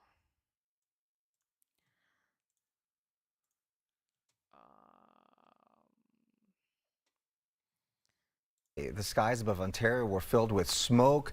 There was that massive warehouse going up in flames. That's right. And this morning, the man who worked at that facility sits behind bars suspected of starting the fire. Rachel Aragon is live in Ontario now with the latest on this. Good morning, Rachel.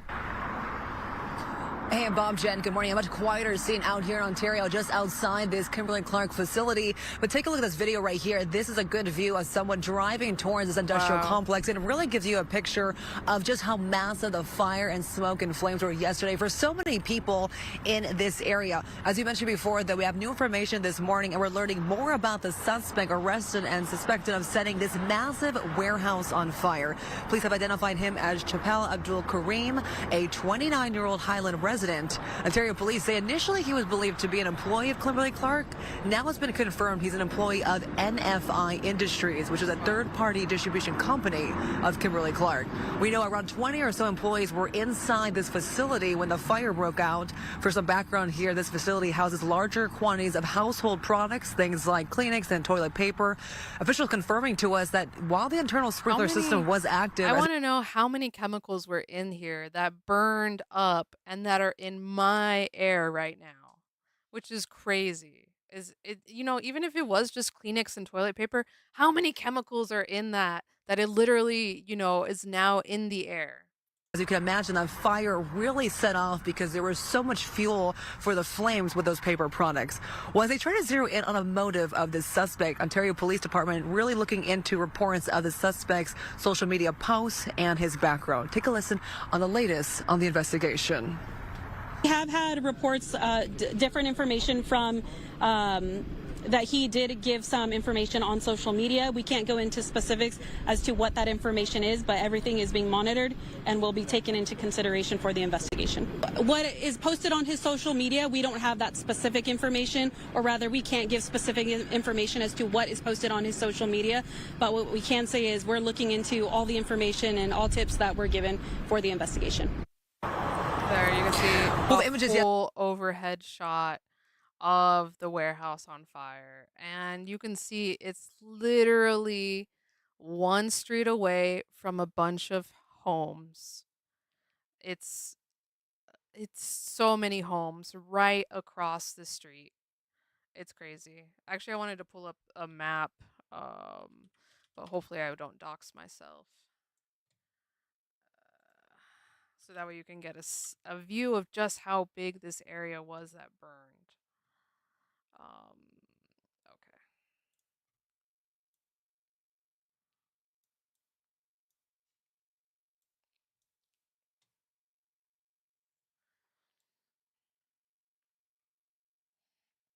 Okay, here we go. We got Google Maps up.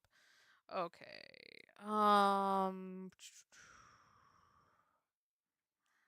So was it this one? Halliburton Foods. No. Hold on. We're doing investigative reporting here, and that's just me looking at the streets to see which street is the most like it. Well, I should find all those houses. Hold on. Is it down here? Okay, let's continue watching this while we find that. Yesterday morning were really quite unbelievable. Again, that was a 6-alarm fire, and at its peak, drawing in more than 150 firefighters from multiple agencies. The good news, as we reported throughout the morning and yesterday, no injuries happened yesterday due to the fire. Well, Kimberly-Clark, the company, releasing a statement yesterday saying in part, quote, the facility is operated by a third-party partner, and we are closely working with them and local authorities. They also say we will share additional information as it becomes available. Now, back here live, as we mentioned before, police looking for a motive. Okay, I found it on Google Maps. Okay, so this Kimberly-Clark is ironically right next to a Uline shipping center. But look at there's just all these houses. Like all of these houses basically takes up the same size as this entire warehouse, and it's wow.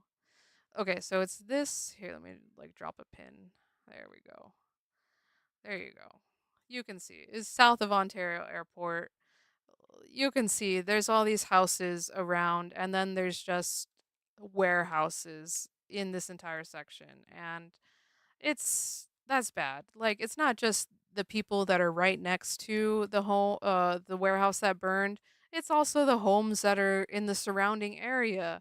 You know, we have some like fields here. I don't know if any crops are growing there, but like, you know what? That's affected too by all this paper that caught on fire. All right. So, now let's get into some speculative news. We're going to look at the California Post, which I didn't even know existed. I've only known of the New York Post. But I guess you heard the lady, the officer talking about the social media pictures. Here's some of them that we have here. Okay, by Ben Chapman, posted this morning at 10:30.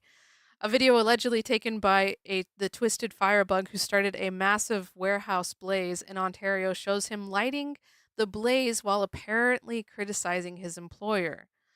Uh, Here's some videos. Image.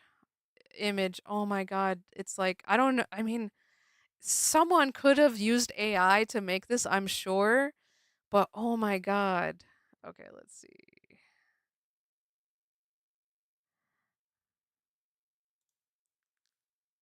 Here we go to Instagram if it loads. Oh my God.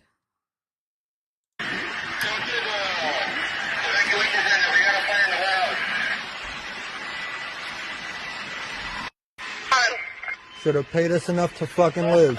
What? You know, we may not get paid enough to fucking live, but these bitches dirt cheap. Wow. All you had to do was pay us enough to live. All you had to do was pay us enough to fucking live. No, bro. You're gonna end up in jail. That's how you're gonna be living the rest of your life. All you had to do was pay us enough to live. That's There crazy. goes your It's inventory. on fire. Wow. Okay. So it's like someone's Snapchat story that's like a screenshot of another Snapchat story. But yeah, that's crazy. You literally see someone setting uh, a roll of paper towels on fire, and that's crazy. That's crazy. Don't know if this is real or not. California Post reporting. Crazy. Crazy. Gonna pay us enough to fucking live or afford to live. At least pay us enough Oh, not it's to do from this Inland shit. Wire. No way, you literally saw him. Crazy. Okay, you see him light that up. Light is Scott toilet paper. Oh my God. Yeah, the fire was crazy. If anyone lives near Ontario, like I saw it and I live in Ranch Cucamonga, north of Ontario, and I looked down in the morning. I was like, what is this horrible smog? Turns out it was just this happening on a ginormous scale. Like, I don't understand. Where's everyone else? There's no one here trying to stop the fire by hand. This is an empty warehouse. The only guy working there is is the culprit or the suspect. Yeah, doxed. I know. I know. Crazy. So yeah, this this yeah, this could have been avoided. This could have been avoided if he was part of a union, I'm sure. Disgruntled, you know what? Unions don't only protect employees, it protects employers too. Because if this homie was a part of a union, he would have been talking with the union before he would have done this. Oh my God. No, I don't know. Who knows? Like I said, not confirmed, not anything. But man, crazy. All right, everyone. That is it for today. I will leave it here. Thank you for joining me on this 2.5 hour stream. I have to get to work on other things, other homework. Got to take care of my abuela. She just turned 94 the other day. A pyramid beeb, stop it. Yeah, so everyone enjoy the rest of your day. Let me play some little Rally House to say goodbye to, and then we can put Obama back on. All right, bye everyone. Thank you for joining me. Enjoy Pyramid Obama spinning right there. It was a pleasure. Thank you, everyone.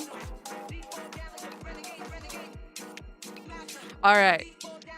Have a good one. I'll be back later this week. covering more stuff. We have a lot of California news to cover and local government stuff to cover too. I'm working on getting that. So yeah, peace out. Be sure to hit that subscribe button. Be sure to hit the like button. It really does help. I appreciate everyone in the comments today.